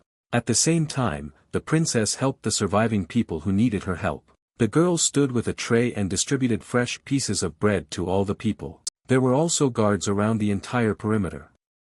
They closely watched so that enemies would not appear on the horizon again, and this doomsday night would not continue. Kong Chan thought that as a last resort, they would have to leave the inhabitants of the castle and leave this place. But he knew that this would never happen. The prince and the knights could not come up with any tactics. The count said that the number of enemies is one of the problems. According to Baron Ramesh's report, the castle was short of supplies. The prince laughed nervously and then said that if the next attack was the same as today, then how could the knights hold out? Ramesh looked at the map and thought. He understood that even 2 attacks would be the limit. Then Kashiria joins the conversation. She said that given the situation, the next attack will be much more serious than today's. The prince knew that this was a huge problem, and then he asked if they had enough arrows. Ramesh said that he sent soldiers from the castle to collect arrows from outside and repair broken weapons. Suddenly, our hero offers to attack the monsters first, and not tomorrow or in a week, but right now. Count Lemisandro looked at the guy strangely. And then he said that the battle had just ended, and all the soldiers were tired, some of them were wounded. First of all, the count was wondering whether the soldiers would even listen to him. The prince and the main character looked at each other, and then the man asked Kong Chan about his thoughts or suggestions for the next attack. The soldier assumed that the monsters must have been as tired as they were. Because they go crazy because nothing always works out for them. As a result of the conversation, the Count asks our hero whether he wanted to say that there is no more hope. Suddenly, the prince turns to the guy, and he asks our hero to explain his plan in more detail. The main character puts his hands on the table, and picking up a pointer, the guy begins to explain his plan and his tactics. The prince and Ramesh were incredibly surprised, because from our hero's explanations they learned that this was one very well-known tactic that was used by the German army. Namely, the so-called blitzkrieg. As it turned out, the Count, like everyone else, did not know about this tactic. Kong Chan explained to his comrade that this was a strategy to break into the enemy camp with one blow using quick maneuvers and surprise. The prince still didn't understand anything. He asked our hero to once again explain this plan to him in more detail. Pointing to a model of the castle, the soldier said that the key to operations is speed. First, the infantry quickly line up from the castle and attack the main gate. Next, our hero again tells his friends about another fairly well-known operation, prepared by the Germans based on the experience of the failure of Napoleon. Then, Kenchan placed the counters and, using their example, showed how the soldiers should move and move. It was important that all the actions of the knights were derived and made like the movements of gears. And if everything goes right, they will be able to deal a heavy blow to their enemies. Kashiria and Lemisandro looked at the model in surprise and thought about what they had just heard. Alan looked around strangely and saw. Both the prince and the baron were in thought. Suddenly Lemisandro said that he understood everything, and then he asked the soldier whether everything should definitely work out. The guy said that he knew little about this world, but from what he saw, the speed of the knights was almost the same as that of the armored personnel carrier. Perhaps this plan could actually be implemented. Lemisandro asked Kong Chan what an armored personnel carrier was, and the guy told the Count to introduce a van made of steel. It was durable, and could also fire magic projectiles. Kashiria and Lemisandro were in incredible shock, because they could not even imagine that such a thing already existed somewhere. After some time, the Count and the Prince go out into the corridor. After reviewing the script several times, the Count realizes that if they do everything as Kong Chan said, then they have a chance of winning. The Prince, having thought about all this, said that the damage would also not be small. The Count also said that they needed to win this war, because with such a strategy it was shameful to lose. After all this, the Prince switches the topic and says that he lacks the abilities of his father, and therefore he asks the Count to protect him in case of danger. Lemisandro was surprised to hear this. And then, he asked the prince what Captain Khan was like. After a short conversation, Count Lemisandro met with Baron Ramesh. Ramesh asked the Count what they would do. Lemisandro was going to carry out the operation proposed by the main character. Ramesh heard this and said that his plan sounded like speed and coordination were the most important thing there. Lemisandro tapped his foot loudly, thereby hinting to the Baron to keep quiet for a while. And then the Count asked the Baron why he was telling him about this now. The Count had no doubt about Romi's loyalty. And he also wondered if there was any point in being afraid of a stranger. After all, now they were at the crossroads of choosing between whether to live on or be destroyed. However, now it was extremely important to make the right choice, because after making it, there would be no turning back. Hearing the Count's criticism, Ramesh apologized for his words and said that it was a misunderstanding. Also, the man said that he would do everything possible to make the operation a success, and they won this battle. At the same time, the princess was in her room and looked out the window at the sky. The prince suddenly approached her and told the girl that she needed at least a little more sleep. The guy also came to the window and said that about 2 months had passed.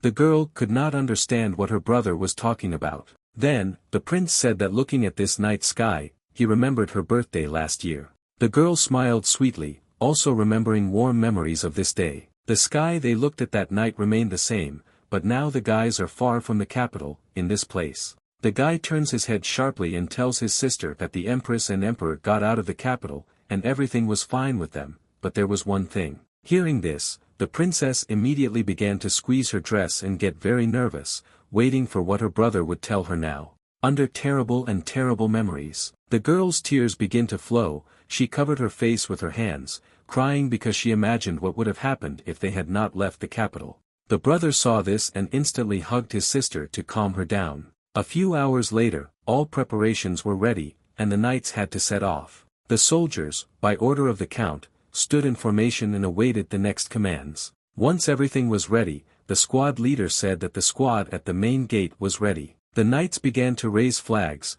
thereby signaling the readiness of the troops. When absolutely all the troops were ready, the prince raised a special pointer and thereby gave a sign to the rest of the soldiers. After this, the main gates began to slowly open, so that later the troops could be released from the castle. And as soon as everything was ready, all the soldiers left the castle and headed to strike back at the monsters. After some time, the knights approached the enemy fortress. The Dark Knights were incredibly surprised when they saw enemies on the horizon. They immediately ran to their leader and told him that there was about to be an enemy attack. The leader abruptly stood up and ran out into the street to see what was happening there. His surprise knew no bounds when he saw that everything around him was on fire, and on the territory of the castle there were knights from another kingdom. The knights on Kong Chan's side attacked the monsters, not giving them the opportunity to somehow resist. The entire army was commanded by Count Lemisandro. He bravely directed troops towards the enemies, and he acted according to the tactics of the protagonist. The archers fired flaming arrows at the monsters, just as they had recently fired them at the human fortress. There were thousands of soldiers around the castle who were awaiting further command for a surprise attack on the fortress. After some time, outside the castle, several detachments gathered together, on the orders of Count Lemisandro. At the same moment, for some reason the leader of the monsters was lying on the ground. Two soldiers saw this and immediately ran to their commander to help. And at that moment, the archers spotted them, and without any hesitation they fired fiery arrows at the monsters. From this, they had no place to run, and therefore the Dark Knights relied only on their armor, but it was of little use. Experienced magic knights were also present in the battle. They used their incredibly powerful magic to destroy opponents with fire. There was chaos in the castle square, and mobile installations burned to the ground, since no one could extinguish them. The prince watched what was happening from the side with caution. Even before this attack, Lemisandro asked the protagonist who would give the signal for the final attack on the castle. The guy, without thinking twice, said that inside the fortress the commander of the operation would continue to monitor the situation, and if something happened, he would give a signal. The count was at a loss. He thought that all this did not make sense, since at that time, the sun would not rise yet, and therefore it would be difficult for the soldiers to see anything. Kong Chan said that even from this situation there was one way out, which even the count himself did not know about. The guy said that a torch or fire arrows would be enough, but when Kong Chan suggested that it would be pitch dark at that time, he thought about it. Lemisandro suggested putting many magicians in one circle and ordering them, with the help of magic, to illuminate the sky with bright lights, but even this idea did not inspire confidence. Suddenly, our hero takes out his magic bullet, and then asks his comrades if they have heard anything about the flashbang. The prince looked towards the castle, from where a special cartridge was about to fire any minute. Meanwhile, at the fortress, Count Lemisandro gives a signal to Kinchan, who is sitting next to him. Even before accepting the idea, Lu suggested to the sniper that he make this bomb with a slight modification. The boy very much hoped that his new cartridge would work and their idea would be brought to life. A few seconds later, Kong Chan fires a specially enchanted bullet into the air. She flew several hundred meters up. And then, upon reaching a certain height, the bullet explodes and forms something like the sun. This so-called sun illuminated absolutely the entire castle, and thanks to this, all the knights were able to see this signal. Once the signal has been given, Count Lemisandro gives another signal to his archers. And they, after a few seconds, pull the arrows and launch them upward in order to notify the troops behind the walls that they can begin clearing. As soon as the signal was received, the troops immediately entered the castle and began to destroy the monsters one by one. The leader of the Dark Knights shouted, ordering them to attack the people and defend the fortress. And all this difficult battle took place under the bright light of a specially enchanted cartridge. Unexpectedly, bloody masons began to appear on the battlefield. One of them was immediately destroyed by the protagonist's bullet. Also, Kashiria joined the battle. With rage in her eyes, she destroyed her enemies without sparing them. When the girl turned around and looked menacingly at the Dark Knights, the monsters were incredibly frightened by the confident and angry look of the girl. But Kashiria did not want to bother with them for a long time, and therefore, the girl immediately attacked the Dark Knights. And then, she immediately destroyed them, making the monsters regret that they began to resist. The rest of the Dark Knights who watched this from the side were very frightened of the girl, and when she was busy, they tried to escape from her. At the same moment, the soldiers shouted that their comrades should not let anyone go, and not give anyone the slightest chance to escape. The knights calmly destroyed absolutely all the monsters that they encountered on their way. Lu also did this. He, along with other magicians, provided incredible support to his friends from the outside. The prince also did not stand aside, he was in the role of leader and commanded the rest of the troops. And Kashiriat destroyed the monsters one by one, not giving them a chance to escape. The main character watched all this from the tower. It was very interesting for him to watch this battle. After watching for some more time, Kong Chan tells Count Lemisandro that the critical moment seems to have been passed. The count looked at the soldier in surprise. After some time, the battle was over. And as soon as all the surviving monsters were tied up, the knights began to rejoice and celebrate their difficult victory. And then, one of them took the destroyed enemy flag, and he began, as a joke, to wave them to the shouts of joyful soldiers. The prince was also incredibly happy about this victory. At that moment Count Lemisandro drove up to him and said that this victory was thanks to the prince. But the guy didn't think so. He looked at the main character and said that only he deserved these words. The next morning, residents returned to the castle, and life in this fortress was revived again. The prince, looking at all this, said that they would rest a little and then leave the fortress. Suddenly, Ramesh comes to the guys. He tried to object to the count. Lemisandro was already a little tired of all this, and he asked the baron whether they had not finished this conversation. Ramesh turned away, and then asked the count if they could continue fighting in this castle, because the man understood that it would take 3 days to travel from here to another estate. Lemisandro bowed his head and said that such an opportunity could not be missed, because they did not know who exactly the leader of their enemies was.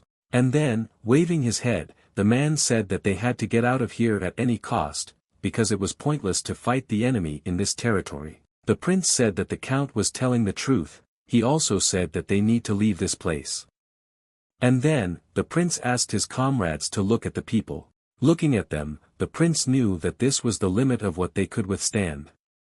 And if the guys don't continue, then most likely the castle will collapse from the inside. Ramesh laughed and then asked the prince or the people would revolt. The guy said that wasn't the case. A second later, realized that it was about food. At the same time, some girl went down into the dungeon of this castle. She opened the heavy wooden door slightly and then entered the room. The girl in the robe found a table with a nightstand. Opening the nightstand, the girl took a magic ball from there. She carefully placed it on the pillow and then began to contact someone. As it turned out, it was the princess. She was telling someone to go to the Viscount's estate and cross the Web Mountains. Someone from the ball said that the final destination would be the castle of Count Lemisandro, and as soon as they reached it, unknown people would contact the princess. Finally, the girl said that she offered her soul to the humble fire. And as soon as she uttered these words, the conversation on the magic ball was over. And after a few seconds, the princess comes to her senses. On the same day, after lunch, the army left this castle. As soon as the prince waited for the last night, Count Lemisandro blew the horn and gave the signal that they were leaving. A few seconds later, a large squad of knights moved forward. In the carriage that rode in the middle, the little prince and the princess were sitting, protected by Alan. The boy looked out of the carriage window and in the distance he saw the main character. The princess wondered why her brother was looking at someone for so long, and then she also looked out the window. And I saw Kong Chan, who was riding with Kashiria and discussing something. The army had already been walking non-stop for several hours straight through the hot and incredibly dangerous desert. The knights, despite the unbearable heat, continued to move forward, and take with you, in special carts, local residents from the castle. The princess, sitting in a luxurious carriage, asked Alan whether everything would be fine. The man said that since Count Lemisandro had come so far, there was no longer any doubt about the danger. The man also said that the estate was too far away. However, the chase is not visible, therefore, it is safe to say that in the next 2 days, no one will catch up with the army. Hugging her younger brother, the princess immediately calmed down when she heard that everything would be fine. At this moment, the tattoo on her wrist began to glow strangely. At the same moment, reconnaissance abruptly stopped. They immediately returned back and reported to the commanders that there was a dense forest ahead. Lemisandro looked at the prince and said that it would be nice if they rested a little before entering the forest. The count immediately gave the command and ordered all the soldiers to stop. At the same place, the army built a small camp, and in the middle of this camp, a fire was lit, around which all the most important people were sitting, including our hero. All the guys looked at each other. And then, Lemisandro suggests turning off one of the suspects. Our hero says that there is truth in the count's words, but only for people, it will do more harm than good. Hearing this, the count thinks for a moment, and then says that so be it. Then the prince joins the conversation and asks Kong Chan if this method will work. The soldier could not give the prince an exact answer, but he also could not ignore it. Next, the conversation turns to some kind of spy, because if it weren't for him, the monsters would definitely not have pursued the prince and princess. Kashiria was incredibly angry at the monsters because they were able to take over even the capital. Our hero heard her. He said that this was the whole essence of the war. Namely, to win by any means and methods. The guy also said that if the prince and princess could be captured, their value would be greater than that of ordinary captives. The prince said that they would have to find the spy among them faster than they could enter the Viscount's castle. Suddenly, Lemisandro asks our hero to tell him how they can catch the spy. The guy was silent at first, and then he said that he would definitely tell everything after the meal. The next morning, the army set out again. The guide said that as soon as the intelligence signal arrives, the other knights should block the other side and leave the forest as quickly as possible. And if someone falls behind, or loses sight of the guide, we can assume that he was destroyed. Immediately after this, the guide rushed forward with all his might, and the rest of the knights had to keep up with him. At this time, the princess looked at all this strangely. A few seconds later, the main entrance to the forest itself was already visible. The knights immediately jumped straight into it, and without slowing down, they continued to run along it. Lu flew up to Kashiria and asked her whether there really was some kind of trap here. The girl said that if they weren't there, then everything would be great. She also said that until now everything happened as Kong Chan said. Lu was worried that if something happened, many people and soldiers could die here. Previously, Kong Chan was describing the forest area, and said that if they reached a certain area, and there were no traps before it, then the chance of them increasing. The guy explained that scouts would ride in front of them, and if someone had not discovered the trap, they would release a green light, but if there was an enemy there, a red light would fly into the sky. Suddenly, the count asked the soldier what if the monsters also use this tactic. To this question, our hero just smiled and remained silent. Lu asked the girl again if this plan would work. Kashiria asked the boy not to worry, because Kong Chan spoke confidently, and therefore there should be no doubt about his plan. During the conversation, the guys notice how green appears in the sky. The soldiers turned sharply towards the released lantern and immediately ran there. Suddenly, one of the soldiers saw something. He pointed at it with his finger. As it turned out, 3 more of these green lanterns were released into the sky. But when the guys saw a red lantern in front of them, they immediately began to suspect that something was wrong. And then, the main character raised his device to release the lantern. And as soon as he fired, a new, blue lantern appeared in the sky.